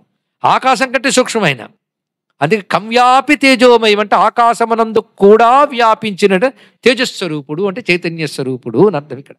ఆకాశమునందు కూడా అని ఎందుకన్నామంటే ఆకాశములో వ్యాపించాడంటే ఆకాశములో ఉన్న భూతములు యందు వ్యాపించాడు, భూతముల్లో ఉన్న ఆకాశంలో కూడా వ్యాపించాడు. అంటే దహరాకాశం బహిరాకాశం ఉభయత్రా వ్యాపించిపోయి ఉన్నటువంటి వాడు, అంటే ఆకాశం కంటే సూక్ష్మమైన వాడు. ఇప్పుడు ఈ శ్లోకం జాగ్రత్తగా విన్నారు గనక ఎక్కడైనా కళ్ళు ముక్కు చెవి రంగు వర్ణం లేదు, మీరు గమనించండి. వ్యక్తము అవ్యక్తము ఆయన గుణములకు అతీతుడు, వ్యక్తావ్యక్త గుణేతరం. వ్యక్తము అవ్యక్తం అంటే కార్యము కారణము, కార్యకారణములకు అతీతుడు. అలాగే 24 తత్వాలు 36 తత్వాలు అని తత్వాల లోకం విన్నిస్తే ఈ తత్వములన్నీ కలిగిస్తూ దానికి అతీతంగా ఉన్నాడు. అదే షట్త్రింశ తత్వాత్మకం తస్మాదుత్తమ తత్వం. 36 తత్వములుగా జగత్తు నడుపుతున్నవాడు 36కి పైన కూడా ఉన్నాడయ్యా. ఆయన అక్షరం నాసరహితుడున్నాడు, శాంతం సూక్ష్మాతి సూక్ష్మం. అంటే ఇక్కడ రూపవర్ణన లేదు. అదే పంచముఖ ధ్యానంలో 5వ ముఖానికి రూపం ఉండదు. మీరు పశుపతినాథుడిని దర్శించుంటారు నేపాల్లో, 4 ముఖాలు ఉంటాయి, పైన ముఖం ఉండదు. అయితే మన అలంకారాల కోసం పెట్టేస్తూ ఉంటాం. ఇది తెలియక చాలా మంది ఎక్కడైనా పంచముఖార్థం లింగం కనబడితే బ్రహ్మదేవుడు ఏంటి అంటారు. బ్రహ్మదేవుడు కాదు, అది సజ్జోజాతాది వదనబడుతున్న శివలింగం. అది అసలు శివలింగం అంటేనే 5 ముఖాలు ఉన్నాయని అర్థం అండి. ఇంకోటి మీరు ఆలోచించక్కర్లే. శివలింగం ప్రతిష్ఠ చేశారు, ప్రతిష్ఠ చేసినప్పుడు ఎటువైపు ముఖం తిప్పాలన్నాడు, ఎటు తిప్పిన ముఖమే ఆయనకి. ఎలాగంటే 4 వైపులు ఉంటుంది, పైన కొన. అంటే శివలింగం ఏదో పంచముఖం, అదే తెలుసు. శివలింగం ఎలా సర్వతోముఖమో పంచవదనములు సర్వతోముఖం. 4 దిక్కులు చూస్తుంది, ఊర్ధ్వం చూస్తుంది, పైన చూస్తుంది. ఊర్ధ్వదృష్టి అంటారే అది. ఊర్ధ్వదృష్టి అంటే 4 దిక్కులు ప్రపంచం, ప్రపంచానికి అతీతం ఊర్ధ్వం. ఈ ప్రపంచాతీత తత్వం కూడా ఎవడో వాడు 5 ముఖాలుతున్నాడు. ఇప్పుడు 5 ముఖాలు మొత్తం కూడా. ఈ 5 ముఖాలు ఈ రోజు మనం గట్టిగా పట్టుకుని ఇంటికి వెళ్ళిపోతూ చాలు. ఎందుకంటే 5 ముఖాలు వాడు లోపల ఉన్నట్టు. ఇది పరిశీలించమన్నాడు. ముఖము అనే మాటకు అర్థం ఏంటి? ఇప్పుడు మీ మాటలన్నీ నేను దేనితో మాట్లాడుతున్నా? ముఖంతో. మీరు దేనితో వింటున్నారు? ముఖంతో. చేత్తో కాలుతో అనకండి. జ్ఞానేంద్రియ స్థానం ఇదే. ముఖము అంటే దేని ద్వారా నువ్వు ప్రపంచంతో అనుబంధం పెట్టుకుంటావో, దేని ద్వారా ప్రపంచంతో మమేకమైపోతావో అదేగా. కనుక శివుడు పంచముఖ అంటే 5 ప్రపంచాన్ని మొత్తం నిర్వహిస్తున్నాడు. 5 ఏమిటో పరిశీలిద్దాం. 5కి సంబంధం ఉన్నదండి. పంచభూతాలు తెలిసినవేగా. ఇప్పుడు నేను చెప్పేది ఏది కూడా మనం సృష్టించలేం, అది గుర్తుపెట్టుకోవాలి. మనం సృష్టించలేం కనుక ఈశ్వరుడే. అది పంచభూతాలు. అంతకంటే ముందున్నవి తన్మాత్రలు. ముందు గుణములు వచ్చి తర్వాత భూతములు వచ్చాయి. ఇది రహస్యం. శబ్ద స్పర్శ రూప రస గంధములని 5 ముందు ఉండి అవి అందుకోవడానికి వాటిని అందించడానికి పంచభూతాలు వచ్చాయి. ఈ పంచభూతములతో ఆ 5 అందుకోవడానికి ఇంద్రియాలు వచ్చాయి. ఇది క్రమం. అందుకే పంచ తన్మాత్రలు శబ్ద స్పర్శ రూప రస గంధ పంచభూతములు. దాని తర్వాత పంచ జ్ఞానేంద్రియాలు, పంచ కర్మేంద్రియాలు, పంచ ప్రాణాలు. ఎన్నొచ్చాయి? 5. 5 పంచ పంచ పంచ. ఎక్కడున్నాయి నేను చెప్పినవి? అంతా ఉన్నాయని పక్కన పెట్టండి. ఇక్కడున్నాయి లేవా? పంచ తన్మాత్రలు రుచి శబ్ద స్పర్శ రూపాలు అన్నీ మనకు తెలుస్తున్నాయి కదా, కానీ 5 ఇక్కడే ఉన్నాయి. 5 తెలుసుకోవడానికి ఇంద్రియాలు తయారయ్యాయి. ఇంద్రియాలన్నీ పంచభూతాత్మకములు, పంచభూతాలు ఉన్నాయి. తర్వాత ఇంద్రియాలు మళ్ళీ 2 రకాలు. జ్ఞానేంద్రియములు 5, కర్మేంద్రియాలు 5. అవి అక్కడున్నాయి. ఈ సబ్జెక్ట్ అంతా ఇక్కడ సబ్జెక్టే. కానీ భగవంతుడి గురించి తెలుసుకొనుట అంటే వేదమనందు పురాణమునందు తెలుసుకుంటూ కాదు, నీలో ప్రపంచంలో పరమాత్మని తెలుసుకొనుట. అది ఎలా తెలుసుకొనుటయో చెప్పే శాస్త్రం పేరు వేదం ఇక్కడ. అందుకే ఇప్పుడు 5 ఎక్కడున్నాయి? పంచప్రాణాలు. ఈ 5 ప్రపంచం ఉంది. మీరు గట్టిగా ఆలోచిస్తే 5 తప్ప మరొకట్లేదు. కొంచెం టైం ఇస్తే ఆలోచించి చెప్తారా? 5 తప్ప ఇంకేదైనా ఉందో? 5 తప్ప మరొకట్లేదండి ఇక్కడ. అయితే 5 ఎవరి వల్ల పనిచేస్తున్నాయి? ఒక వ్యక్తి ఒక ముఖంతో ప్రపంచం చూస్తూ ప్రపంచాన్ని తెలుసుకుంటూ ప్రపంచాన్ని నిర్వహిస్తున్నట్లు పరమాత్మ ఈ 5 ప్రపంచం నడుపుతున్నాడు. 5 చైతన్యం అవుతున్నది ఆయన వల్ల. ఇందుకు చెప్పిన 5 కూడా ఎవరి వల్ల తయారు కాలేదు, ఎవరి వల్ల నడవడం లేదు. 5 ఎవరి వల్ల నడుస్తున్నాయి. కనుక 5 ఒకే పరమేశ్వరుడు. కనుక 5 చూడడం కాదు, 5 ముఖములుగా కల పరమాత్మని చూడున్నాడు ఇక్కడ. కనుక 5 ముఖములతో విశ్వమంతా నడుపుతున్న పరమాత్మ శివుడు అని తెలియడానికి పంచవక్త్ర తత్వం కంటే మరొకటి లేదండి. ఇక్కడ మొత్తం 5 ఉంది మొత్తం విశ్వమంతా కూడా. కనుక నా లోపల ఆత్మగా ఉన్న శివుడు నాలో ఈ దేహంలో 5 నడుపుతున్నాడు మొత్తం. ఇది గమనిస్తే నా పంచప్రాణాలు శివుడే, నా పంచభూతాలు శివుడే, నా పంచతన్మాత్రలు శివుడే, పంచ జ్ఞానేంద్రియాలు పంచకర్మేంద్రియాలు శివుడే, ఇంకేముంది అన్నీ శివుడని తెలిసి 5 శివుడిని చూసి 5కి అతీతమైన శివుడిని దర్శించాలి. అది తెలుసుకోవడానికే పంచముఖ ధ్యానం. అయితే ఇదంతా ఎలా తెలుస్తుందంటే అందుకు సృష్ట్యాది యందు బ్రహ్మదేవుని కూర్చోబెట్టి సృష్టి చేసే శక్తిని ఇవ్వయ్యా అని ప్రార్థిస్తే నీ చెవి ఇటితే అన్నట్టు శివుడు తెచ్చి మంత్రోపదేశం చేశాడు. ఇక్కడ ఆ మంత్రము పంచాక్షరి, శివ పంచాక్షరి. మొత్తం సారమంతా 5 అని చెప్పినప్పుడు, మొత్తం సారమంతా 5 అయినప్పుడు, 5కి సారం ఈశ్వరుడు అయినప్పుడు, సారమైన ఈశ్వరుడు 5 ద్వారా ప్రపంచాన్ని నడుపుతున్నాడు. కానీ 5లో నన్ను తెలుసుకోవడం కోసం ఒక్కొక్క ముఖం నుంచి ఒక్కొక్క అక్షరం ఇచ్చారండి. తత్పురుష వదనంతో ప్రారంభమై ఈశాన వదనం వరకు వచ్చే 5 అక్షరములు నమ్మం శిం వామ్యం నమ శివాయ. ఇక్కడ పంచాక్షరి విద్యలో వచ్చింది తెలిసింది కదా. అందుకే పంచబ్రహ్మోపనిషత్తు ఏం చెప్తున్నదయ్యా అంటే ఈ 5 శివుడిని తెలుసుకో. ఇదే రహస్యాన్ని వేదాంత విద్యని తెలియజేసే సూత సంహిత అనే గ్రంథం కూడా పంచముఖ తత్వాన్ని తెలిసి ఆరాధన చెయ్యి. సూత సంహిత అనే గ్రంథం గురించి ఒకప్పుడు ప్రవచనం విన్నవాళ్ళు ఉండుంటారు, చెప్పుకున్నాం. కానీ అది ఆదిశంకర భగవత్పాల వారు బ్రహ్మసూత్ర భాష్యం రచించే ముందు 18 మార్లు చదివేట గ్రంథాన్ని. ఏకసంతాగ్ర అయిన ఆయన ఎందుకు చదివారంటే ప్రీతి అండి. ఒక విషయం విన్నారు చదివారంటే తెలియక కాదు, విని ఆనందించడం కోసం వింటారు మహాత్ములు కూడా. అలాగా ఆ మహానుభావుడు అంత ప్రేమగా చదివి అప్పుడు సూత్రభాష్యం రచించాడు. అందుకే విద్యారణ్యుల వారు వేదమునకు భాష్యం రచించిన విద్యారణ్యుల వారు పురాణముల యందు స్కాంద పురాణంలో ఉన్న సూత సంహితకు మాత్రమే భాష్యం రచించాడు మహానుభావుడు. ఎందుకంటే అది వేదాంత విద్య కనుక. అందులో కొన్ని అధ్యాయాలు శివుణ్ణి ఆత్మగా తెలుసుకోవయ్యా, అప్పుడే నువ్వు తరిస్తూ శివోహం అనే స్థితి నీకు లభిస్తుంది. కనుక నీలో ఆత్మగా ఉన్న శివుడు 5 ముఖాలతో నిన్ను నడిపిస్తున్నాడు, 5 ముఖాలతో ప్రపంచం నడిపిస్తున్నాడు. అది తెలుసుకుని ఆ పంచముఖాల నుంచి వచ్చేటటువంటి సారభూతమైన మంత్రం కనుకనే 5 మంత్రాలు చాలన్నాం. పంచబ్రహ్మ మంత్రములు, పంచబ్రహ్మ మంత్రముల సారం పంచాక్షరి. ఇప్పుడు మొత్తం 11 అనువాకాల సారం రుద్రమని చెప్తూ 11 అనువాకాల సారమే కాదయ్యా పంచబ్రహ్మ మంత్ర సారం కూడా అదే. కనుక సజ్జోజాతాది మంత్రములు ఒక్కడు చాలు అనుకున్నాం, దాని సారం పంచాక్షరి దొరికిపోయింది. మనం తరించాలి అంటే ఎన్ని అవకాశాలు ఉన్నాయో చూడండి. అంటే మొత్తం రుద్రమంతా ఏకరువు పెట్టలేకపోయినా పంచాక్షరి మంత్ర జపం చేస్తే చాలు సిద్ధి పొందిపోతాం. మొత్తం రుద్రుని యొక్క సారం ఉందిలో ఉంది అని చెప్తున్నాడు. అలాంటి పంచాక్షర రుద్రుల గురించి చెప్తూ సజ్జోజాతం ఇది చెప్పబడుతుంది. మహీ పూష రమా బ్రహ్మ త్రివృత్స్వర ఋగ్వేదో గార్హపత్యం మంత్రా సప్తస్వరాస్తథా వర్ణం పీతం క్రియాశక్తి సర్వాభీష్ట ఫలప్రదం. ఉపనిషత్తులోకి మనం ప్రవేశిస్తున్నాం. ఉపనిషత్తులో ఒక్కొక్క ముఖంలో ఏమున్నాయో చూపిస్తున్నాడు. 5 ముఖాలను మనం ఇలా ధ్యానం చేయవచ్చు. అది ముఖము అనగానే మనం వెంటనే అవయవాలు తయారు చేసేసుకుంటాం.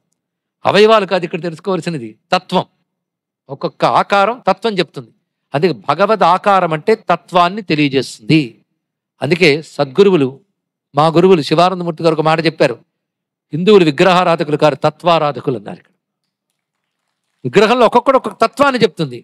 నీకైతే కన్ను ఈశ్వరుడు కన్ను దర్శన శక్తి, నీకైతే చెవి ఈశ్వరుడి చెవి శ్రవణ శక్తి. అది అందులో ఉన్న విషయం. ఇది తెలిసి విగ్రహాన్ని పరిశీలించాలి, తత్వంతో తెలుసుకోవాలి.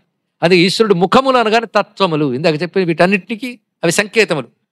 సజ్జోజాత తత్వంలో ముఖంలో మహి అంటే భూతత్వము, పూష అనబడే ఆదిత్యుడు, రమ అనే మహాలక్ష్మి, బ్రహ్మదేవుడు, అలాగే ఋగ్వేదము, గార్హపత్యము, మంత్రములు సప్తస్వరములతో ఉన్నాయి. అలాగే పీతవర్ణంతో ఇది ఉన్నది, క్రియాశక్తి అందులో ఉన్నది. అయితే ఇంత వర్ణించారు కదా, మాకేమిటి అంటే ఈ ముఖాన్ని ధ్యానిస్తే వచ్చే ఫలితం చెప్తున్నాడు, సర్వాభీష్ట ఫలప్రదం. దేన్ని? సజ్జోజాతం. అంటే పూజాక్రమంలో మనం పశ్చిమ భక్తుల నుంచి వస్తున్నాం కనుక ఇది సరిపోయింది. అఘోర ముఖం.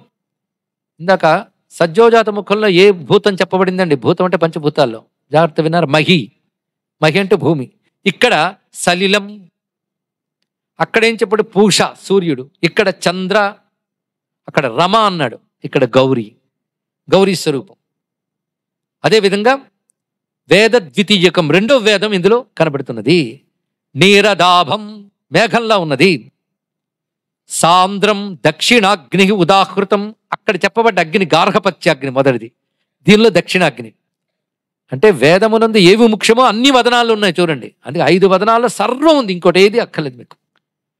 పంచాశద్వర్ణ సంయుక్తం స్థితి ఇచ్ఛాశక్తి క్రియాన్వితం. ముందు దాంట్లో సృష్టి అని చెప్పబడుతుంది, ఇక్కడ స్థితి అని చెప్పబడుతూ ఇచ్ఛాశక్తి క్రియాన్వితం. అలాగే శక్తి రక్షణ సంయుక్తం, సర్వ అఘౌఘ వినాశనం, సర్వ దుష్ట ప్రశమనం. ఈ ముఖాన్ని ధ్యానిస్తే దుష్టశక్తులు పోతాయి, పాపములు నశిస్తాయి, సర్వైశ్వర్య ఫలప్రదం, ఐశ్వర్యాలు వస్తాయి. ఏ వదనాన్ని ధ్యానిస్తే? అఘోర వదనాన్ని. ఇక మూడవ వదనం వామదేవం. ఇదేం చేస్తుంది? మహాబోధదాయకం. ఇక్కడ సరస్వతి జ్ఞానం వస్తుంది, మహాబోధదాయకం, గొప్ప బోధని ఇస్తుంది, జ్ఞానం ఇస్తుంది. అందుకే వామదేవుడు ఋషి అన్నప్పుడు వామదేవుడు ఋషి అలాగున్నాడు, కానీ ఈ వామదేవుడే మంత్రద్రష్ట అని చెప్పవచ్చు ఇక్కడ. కనుక మహాబోధదాయకం, పావకాత్మకం. ఇది అగ్ని. ఇందాక జలము, పృథ్వీ, అగ్ని. విద్యాలోక సమాయుక్తం. అక్కడ గౌరీ రమ చెప్పినట్టు ఇక్కడ విద్య యొక్క ప్రకాశమంతా ఉన్నది.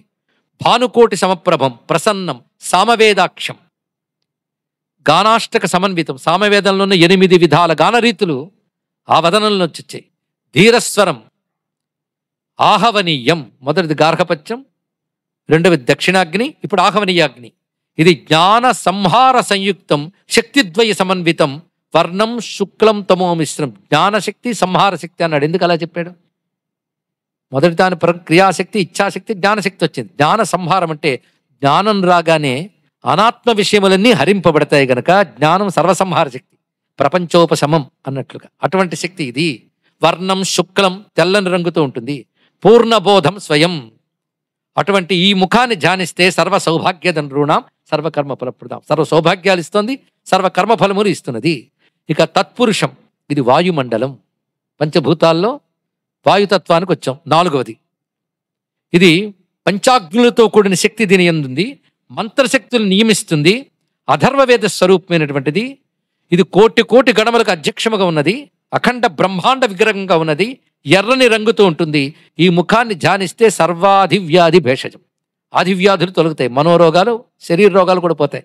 ఇప్పుడు మనం ఒక్కొక్కటి ధ్యానించడం వల్ల వచ్చిన ఫలాలు దగ్గరికి తీసుకుని రాసుకుంటే ఇంకేం కావాలని మనకి అన్ని ఫలాలు ఇక్కడ లభిస్తున్నాయి.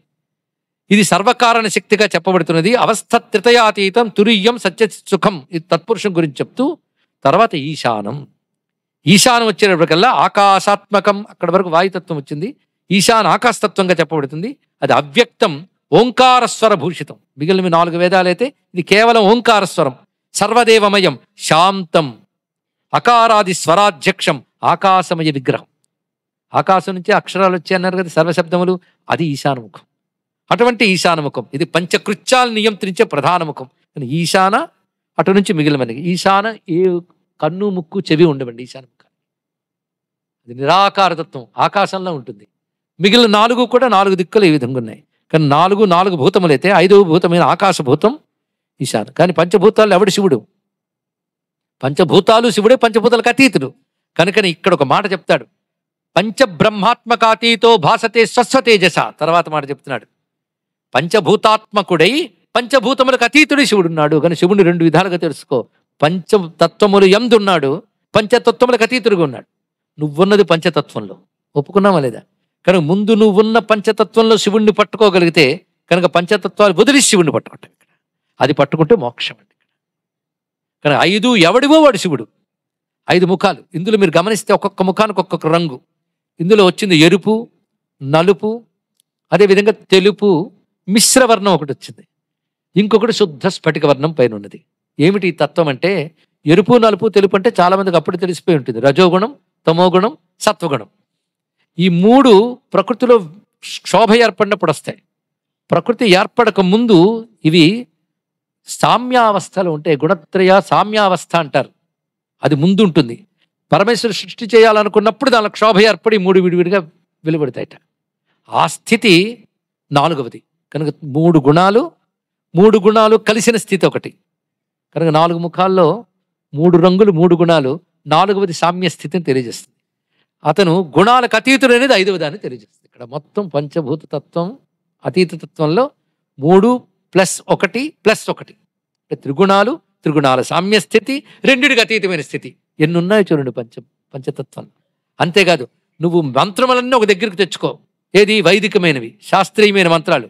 ఏవో పనికిమాలిన మంత్రాలు ఇప్పుడు కొత్త వస్తున్నాయి. కొత్త దేవుళ్ళు, కొత్త పేర్లు, కొత్త మంత్రాలు, కొత్త అనారోగ్యాలు, కొత్త స్థితి. ఏం చేస్తాయన్నీ శాస్త్రబద్ధమైన మంత్రములు మీరు విభాగం చేస్తే 5 ఆగమాలండి. అంతకు మించి ఎక్కువ లేవు.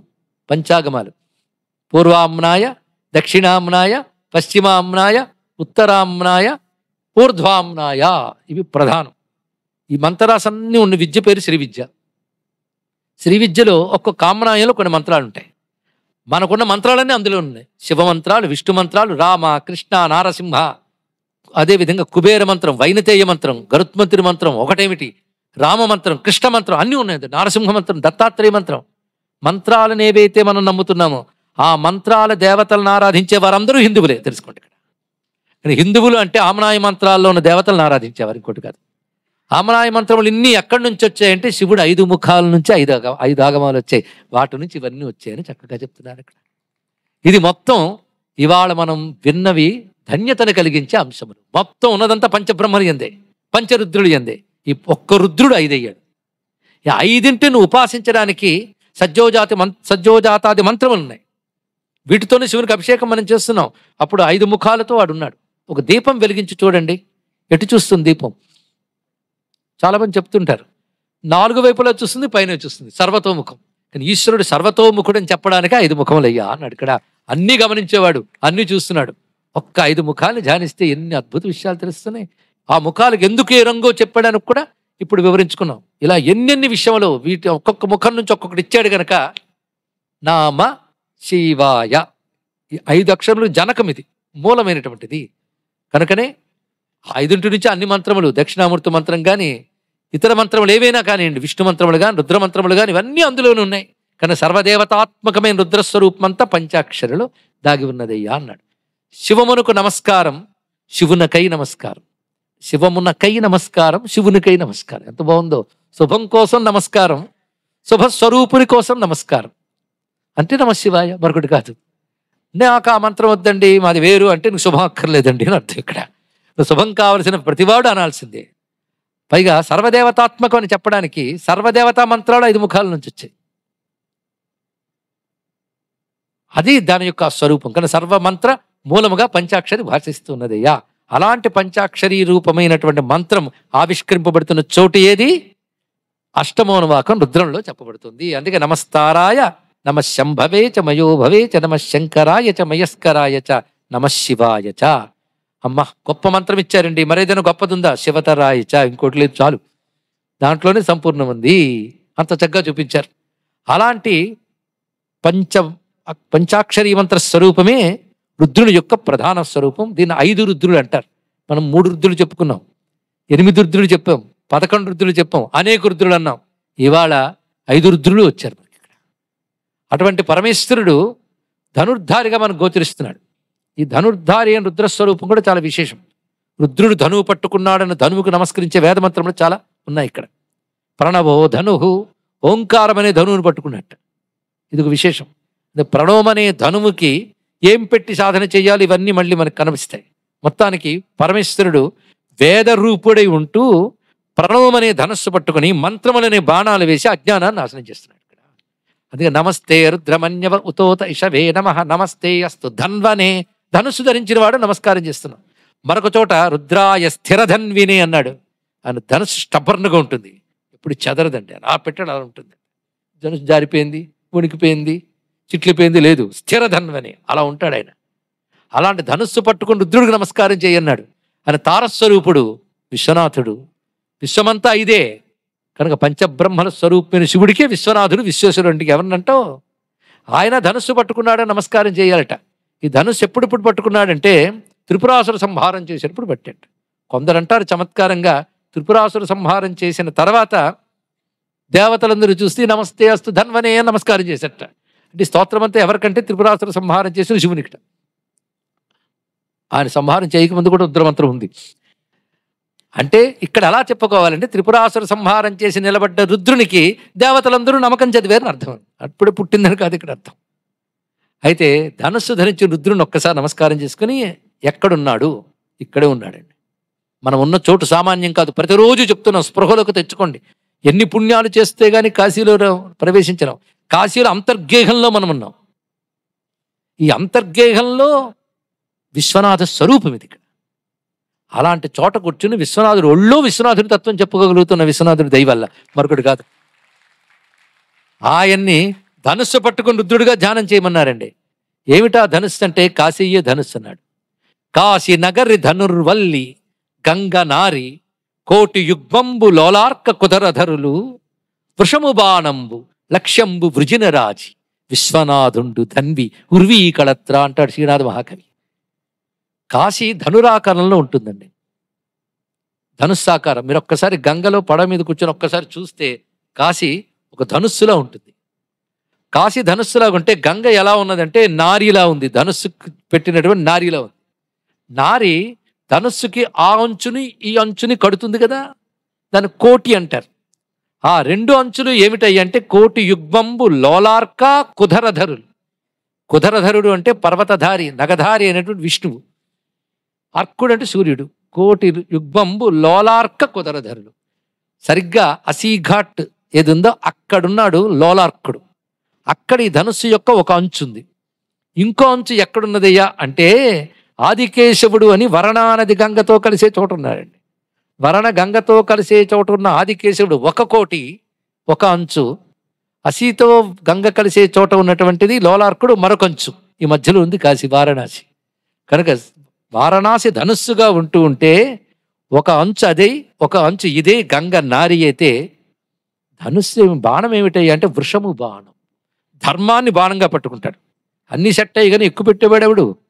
ధన్వనే వృషము బాణంబు, ఆయన ఎక్కువ పెట్టగలడు. నువ్వు ఆ స్వరూపాన్ని చూస్తూ ఉండు. ఎక్కువ పెట్టి దేని మీదకి టార్గెట్ చేశాడు ఆయన, దేనికి తగిలితే దగ్ధమే కూర్చుంటుంది. అది లక్ష్యంబు వృజినరాజి.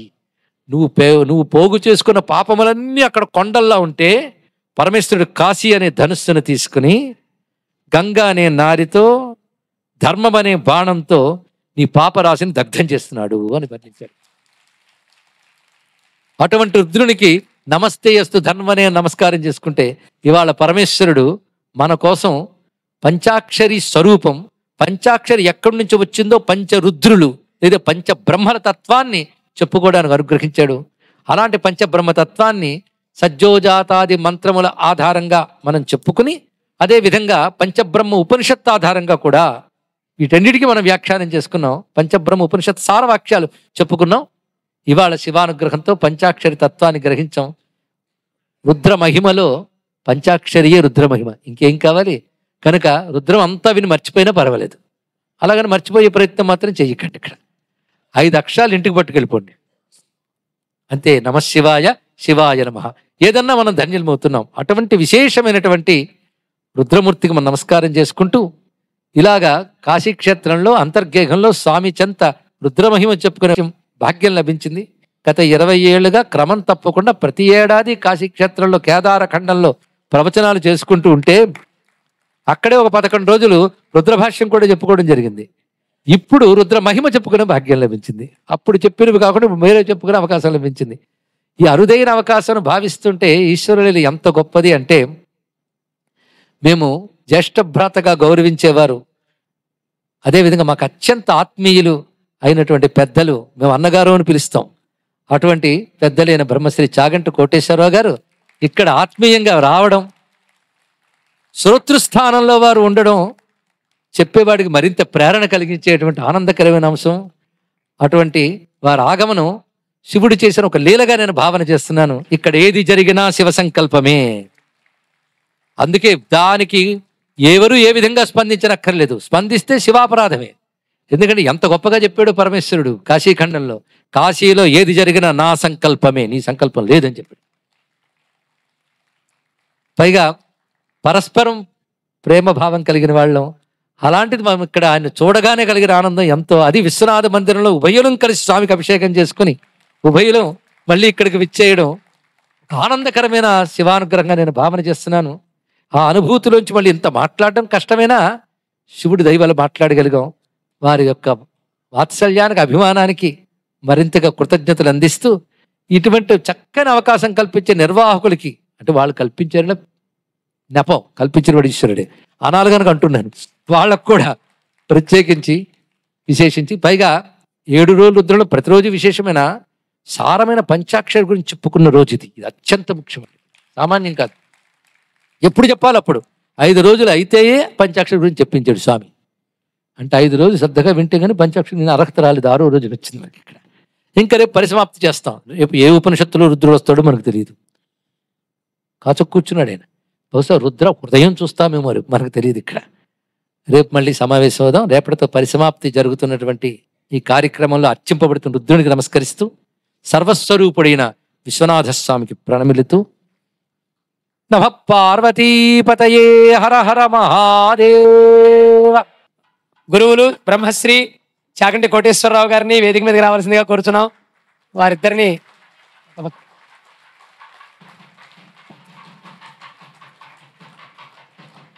బ్రహ్మశ్రీ ఆంధ్రాశ్రమ నిర్వాహకులు శ్రీ సుందరం గారిని కూడా ఒకసారి వేదిక మీద రావాల్సిందిగా కోరుచున్నాం. అలాగే బ్రహ్మశ్రీ మారేపల్లి సూర్యనారాయణ గారిని ఒకసారి వేదిక మీదకి రావాల్సిందిగా కోరుచున్నాం. అలాగే బ్రహ్మశ్రీ గోటేటి కుటుంబరావు గారు, అలాగే మహారాజశ్రీ వరప్రసాద్ రెడ్డి గారు, పద్మభూషణ్ వరప్రసాద్ రెడ్డి గారు కూడా ఒకసారి వేదిక మీదకి రావాల్సిందిగా కోరుతున్నాం.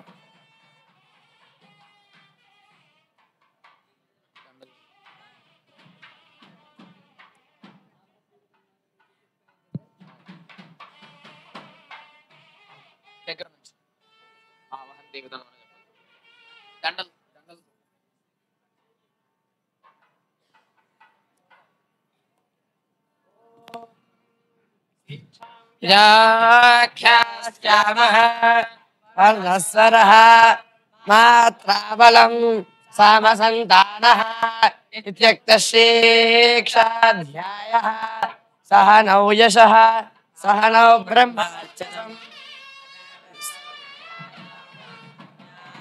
ఖ్యాస్యామః పంచస్వధికరణేషు అధిలోకమధిజ్యోతిషమధివిద్యమధిప్రదమధ్యాత్మం మహాసంహిత ఇత్యాచక్షుషే పూర్వరూపం ఉత్తరరూపం ఆకాశసంధిః ఆయస్సంధానం నిత్యధిలోకం. గోలి అశోక్ గుప్తా గారు కాశీవాసి, ఆయన కూడా రావాలి.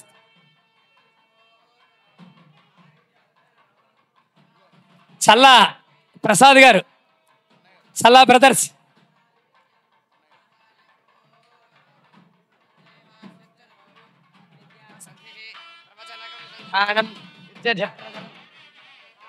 అచరాహనుపూర్వరూపం ఉత్తరాహనురుత్తరరూపం ఇది మహాసంహితాః ఏమపేతామహాసంహితా వ్యాఖ్యాతా వేద సంధీయతే ప్రజయా పశుభిః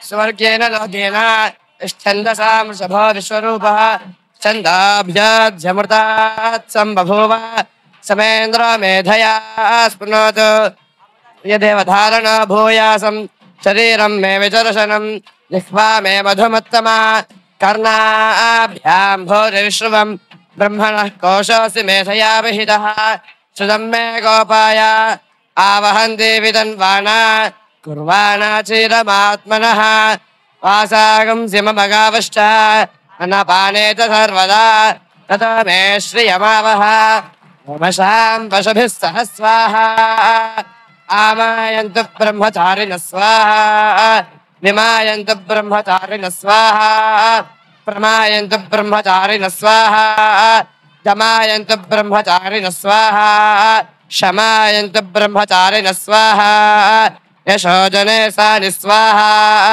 శ్రేయానవస్య సాని స్వాహా తంత్వా భగ ప్రవిశాని సహస్ర. గురువు గారు ఇద్దరికి కూడా శ్రీ విశ్వనాథుడికి ప్రసాదంగా తగిలించినటువంటి రుద్రాక్షలు ఇస్తున్నాను. వారు స్వీకరించవలసిందిగా సభాముఖంగా ప్రార్థన చేస్తున్నాను.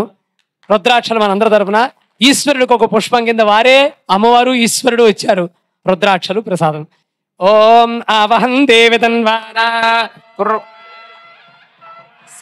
వాసాగం సిమమగావశ్చ అన్నపానే చ సర్వదా తతో మే శ్రియమావహ లోమశాం పశుభిः సహ స్వాహా.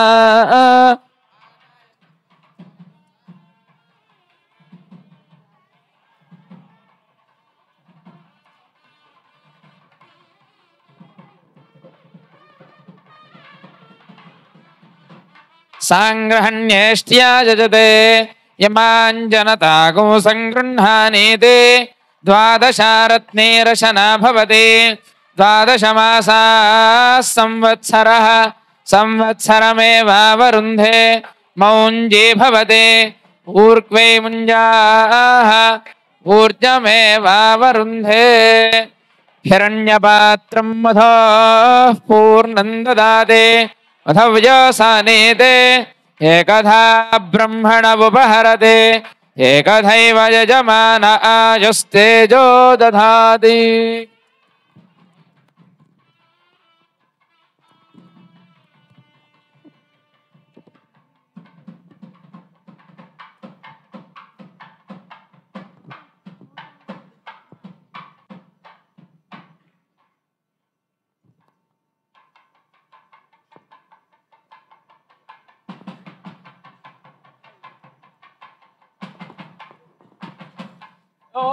పుష్పం వేద పుష్ప చంద్రమావా అపాం పుష్పం పుష్పవాన్ ప్రజావాన్ పశుమాన్ భవతే య ఏవం వేద యోపామాయజనం వేద ఆయతనవాన్ భవతే అగ్నిర్వా అపామాయతనం ఆయతనవాన్ భవతే యోగ్నిరాయతనం వేద ఆయతనవాన్ భవతే आपो वा अग्निरायतनम् आयतनवान् भवते एवं वेद योपामायतनं वेद आयतनवान् भवते वायुर्वापामायतनम् आयतनवान् भवते यो वायोरायतनं वेद आयतनवान् भवते आपो वै वायोरायतनम् आयतनवान् भवते एवं वेद योपामायतनं वेद आयतनवान् भवते असो वै तपन्नपामायतनम् आयतनवान् भवते यमुष्यतपद आयतनं वेद आयतनवान् भवते आपो वामुष्यतपद आयतनम् आयतनवान् भवते एवं वेद योपामायतनं वेद ఆయతనవాన్ భవతి. ఇప్పుడు మన రెండు మూడు కార్యక్రమాలు ఉన్నాయి. మన విద్యార్థులందరికీ కూడా యోగ్యతా పత్రాన్ని వారు చాగంటి కోటేశ్వరరావు గురువు గారు, ఎందుకంటే వారి షష్ఠి పూర్తప్పుడు మన పిల్లలందరూ వచ్చి వారికి ఆ స్నానాలు గోదావరి నదిలి స్నానం చేస్తున్నప్పుడు రాజమండ్రిలో అప్పుడే ప్రారంభించాం పాఠశాల. ఈ నదీ జలాలన్నీ ఆయనకి అభిషేకం చేసి ఆయన కొన్ని జలాలు ఇచ్చారు షష్ఠి పూర్తికి. ఆ పిల్లలే ఇవాళ స్మార్తం పూర్తయి విద్యావంతులై మన పాఠశాల నుంచి బయటికి పెడుతున్నారు. అనుకోకుండా కాశీలోనే వారి గుర్తుండేట్టుగా గురువు గారి చేత, ఏ గురువు గారి యొక్క ఆశీర్వచనం చేత ప్రారంభించామో వారి యొక్క ఆశీర్వచనం చేత వాళ్ళకి విద్య పూర్తయిందో వారి చేతుల మీదుగా ఇప్పిస్తే గుర్తుగా ఉంటుంది అనే ఉద్దేశంతో వారిని ప్రార్థించడం జరిగింది. వారు ఇక్కడికి వచ్చారు. మన అదృష్టం, ఇద్దరిని ఒక వేదిక మీద చూసాం. వారు సర్టిఫికెట్లు ఇవ్వడం, తర్వాత మన అందరినీ ఆశీర్వదించడం తర్వాత ఉంటుంది. ప్రస్తుతానికి మరి గురువు గారు ఆయన అనుష్ఠానానికి టైం అవుతోంది కాబట్టి గురువు బ్రహ్మశ్రీ చాగంటి కోటేశ్వరరావు గారిని, గురువు గారిని వారి స్పందన ఒక 5-6 నిమిషాల్లో పూర్తి చేయవలసిందిగా అర్థిస్తున్నాను.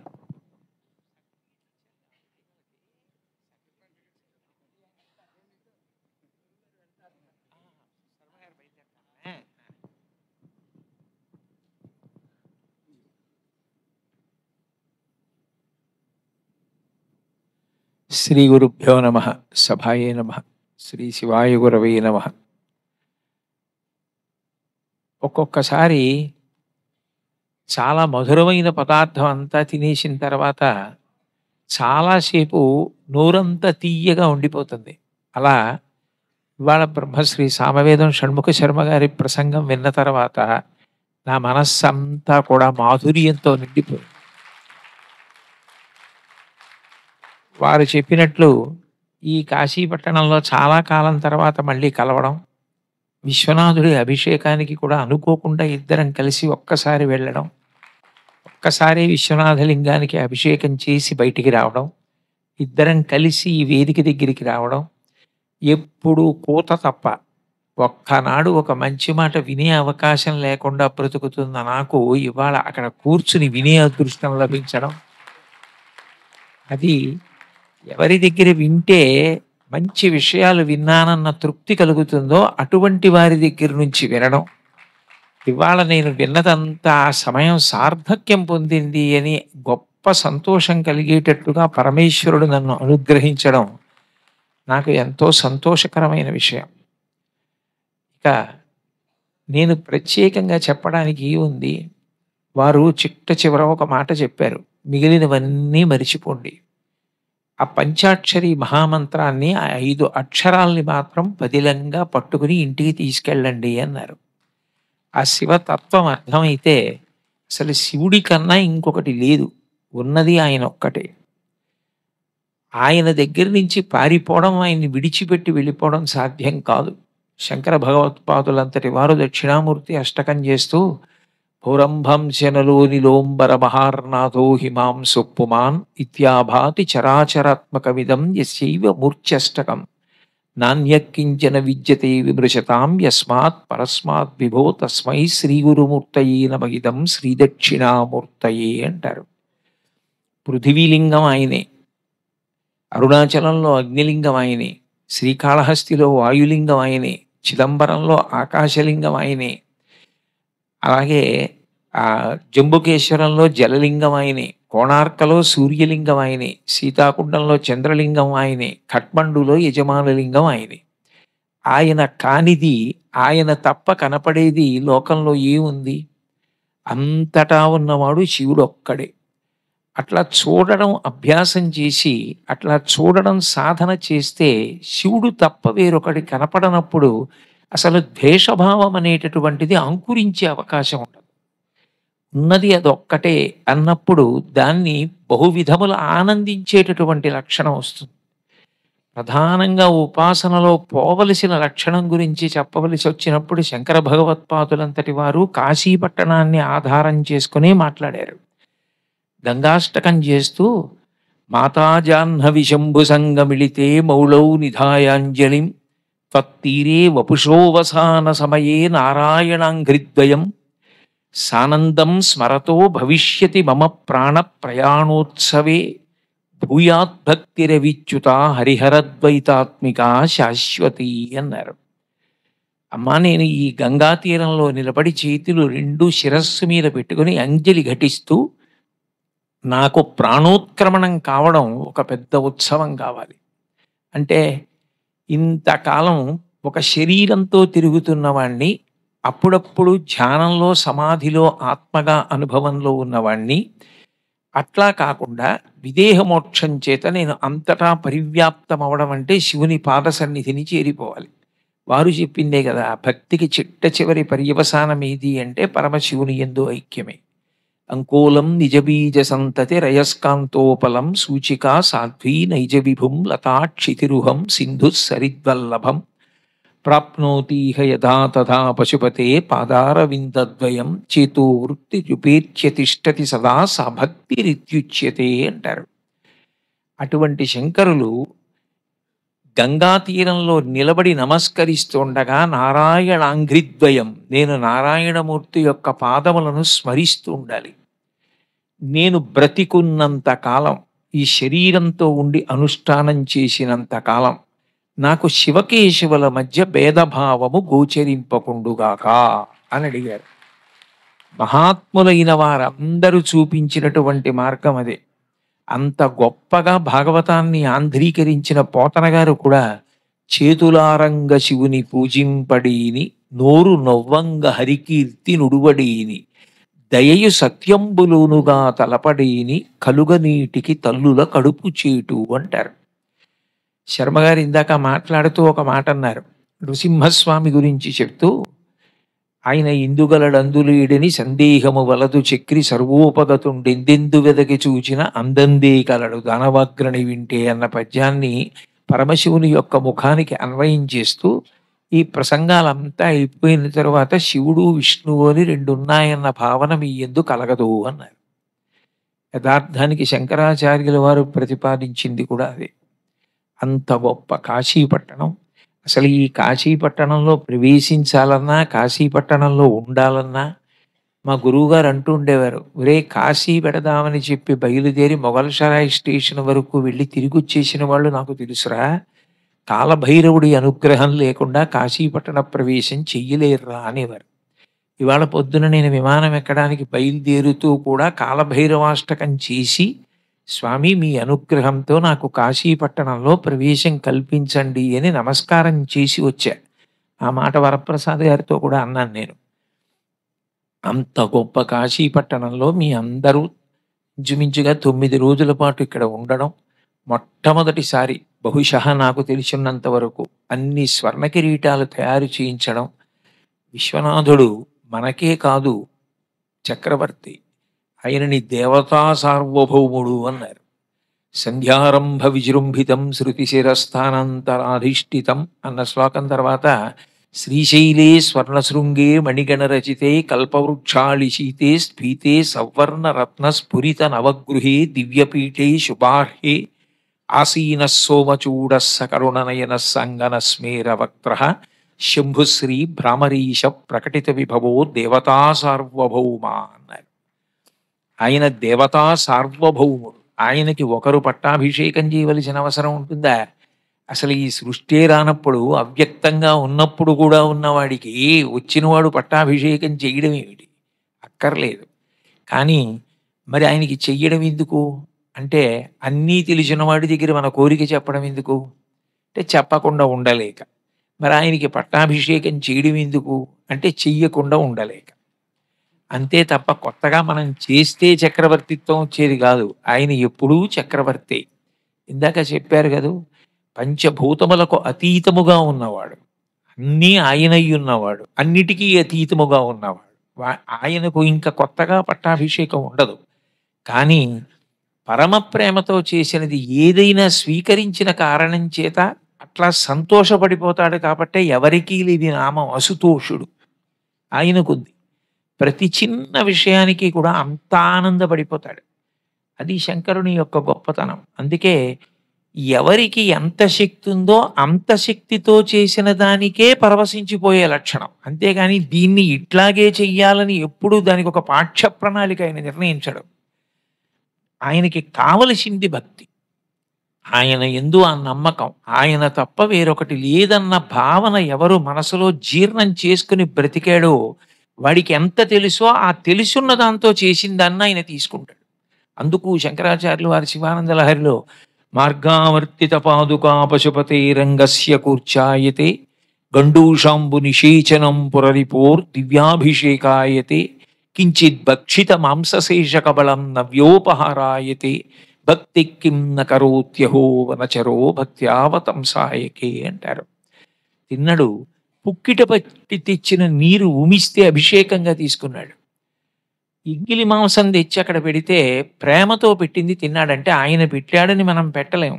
కానీ ప్రేమతో చేసింది, మనం చేసింది ఎంత తక్కువైనా కూడా మనకి తెలిసినంత వరకు చేసిన దానిని స్వీకరించి పరవశించిపోయే లక్షణం ఉన్నవాడు పరమశివుడు. దానికి కారణం ఏమిటంటే తండ్రితనం. అంతే. తండ్రి తనంత తాను ఎంత గొప్ప కీర్తివంతుడైనా ఐశ్వర్యవంతుడైనా ఒక 300 రూపాయలు పెట్టి కొడుకు పంచె తీసుకొచ్చి, నాన్నగారండి మీరు ఈ పంచె కట్టుకోండి అంటే పొంగిపోతాడు. ఆయన దగ్గర గండబేరుండం అంచు పంచెలు బోల్డ్ ఉండొచ్చు, కానీ కొడుకు ప్రేమతో తెచ్చిన దానికి పొంగిపోతాడు. కాబట్టి తిన్నడు చేసిన పూజకే అంత పొంగిపోయాడే. అట్లాంటి వాడు పట్టాభిషేకమే చెయ్యాలని కిరీటాలే చేయించి ఇక్కడ 9 రోజులుండి కష్టమో నష్టమో సుఖమో రాత్రింబవళ్ళు అభిషేకాలు చేసి విశ్వనాథుడి మందిరానికి సంబంధించిన పరిపాలకులందరినీ ఇంత బతిమాలి ఆయన గృహ సముదాయం ఉన్నటువంటి ప్రదేశంలోనే సభా ప్రాంగణాన్ని ఏర్పాటు చేసుకుని ఇంత కష్టపడి ఇంత కార్యక్రమం చేస్తున్నవాడు పెద్ద ఐశ్వర్యవంతుడు, కోట్లకు పడగలెత్తినవాడా అంటే ఆయన వామనమూర్తి. కానీ ఆయనకో సంకల్పం కలిగింది.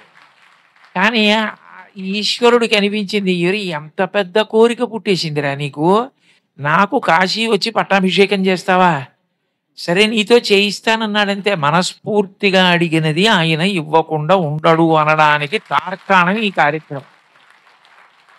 ఆయన ఏదైనా చేయగలడు. అందుకే ఇదే సమయానికి బ్రహ్మశ్రీ సామవేదం షణ్ముఖ శర్మ గారికి ఖాళీగా ఉండి కాశీపట్టణంలో కార్తీక మాసం అని ఆయన కూడా చిన్న లౌల్యం ఉండి ఉంటుంది బహుశः. ఈ కార్తీక మాసంలో ఈ కాశీపట్టణంలో ఇక్కడ చెప్పుకోవడం కన్నా ఆనందం ఏమిటని, ఆ ఆనందం ఉంది కాబట్టి అంతెత్తి దిగారు. ఆ ఆనందం కాకుండా ఇంకో ఆనందం ఇక్కడెందుకు ఇంకొక చోట అనుకుంటే ఆయన అంత లబ్ధ ప్రతిష్ఠులు, అంత కీర్తివంతులు, అంత భక్తి తత్పరులు, ఇంతమంది ఆరాధించేటటువంటి ఒక గురుస్వరూపం ఎందుకు అవుతారు? వారు ఉండడం, ప్రతిరోజు మంచి ప్రవచనం మీకు అందిస్తూ ఉండడం, ఇన్ని సంభవం అవుతున్నాయంటే అది ఈశ్వర ఇచ్ఛ. అంత గొప్పది. ఒక్క మాట చెప్పి పూర్తి చేస్తాను అన్నాను కాబట్టి, కాశీపట్టణం ఎంత గొప్పదో శంకర భగవత్పాదులే మణికర్ణికాష్టకం అనుకుంటాను, నేను చదివి చాలా కాలం అయింది. ఆ మణికర్ణికాష్టకంలో అలా ఉంది, చెప్తారు. కాశీధన్యతమా విముక్తి నగరీ సాలంకృత గంగయ తత్రేయం మణికర్ణికా సుఖకరీ ముక్తిర్హి తత్కింకరీ స్వర్లోకస్తులిత సహైవ విభుదై కాశ్యాం సమం బ్రహ్మణ కాశీ క్షూణితలే స్థిత గురుతర స్వర్గో లఘుత్వం గతః అన్నారు. కాశీపట్టణం ఎంత గొప్పది అంటే, కాశీ ధన్యతమా విముక్తి నగరి, ఇందాకే కదా తర తమ చెప్పారు. ఇంకా ఇంతకన్నా శ్రేష్టమైనటువంటి నగరం మోక్షపురి లోకంలో ఇంకొకటి లేదు. కాశీ ధన్యతమా విముక్తి నగరి సాలంకృత గంగయ, ఆ పైన గంగానది ప్రవహిస్తోంది. ఎంతటి మహాతల్లి!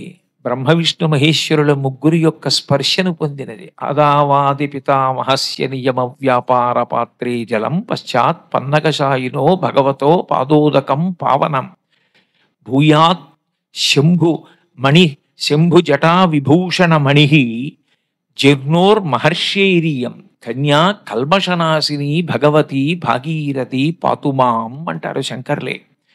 బ్రహ్మ విష్ణు మహేశ్వరుల యొక్క స్పర్శను పొంది మహర్షిలోంచి, జహ్ను మహర్షిలోంచి వచ్చి జాహ్నవి అయి భూమి మీద ప్రవహించి అందరి పాపములను కడిగి వేయగలిగినటువంటి గంగానది ప్రవహిస్తున్నటువంటి సర్వోత్కృష్టమైనటువంటి పట్టణం. ఆ పైన మణికర్ణిక, ఆ మణికర్ణిక దగ్గర ముక్తికాంత చేతులు కట్టుకుని కింకరిగా సేవకురాలుగా నిలబడుతుంది. ఓ మణికర్ణికా తీర్థమా, నీ ఎందు స్నానం చేసిన వాడు ఎవరో చూసి నేను మోక్షం ఇచ్చేస్తానని ఆవిడ వీడిని గుర్తుపెట్టుకో, వీడు వచ్చి స్నానం చేశాడని అంటుందేమోనని కూర్చుంటుందట. అక్కడ చేతులు కట్టు కూర్చుంటుందట ముక్తికాంత. ముక్తిర్హిత కింకరి స్వర్లోకస్తులిత సహైవ విభుదై కాశ్యాం సమం బ్రహ్మణ.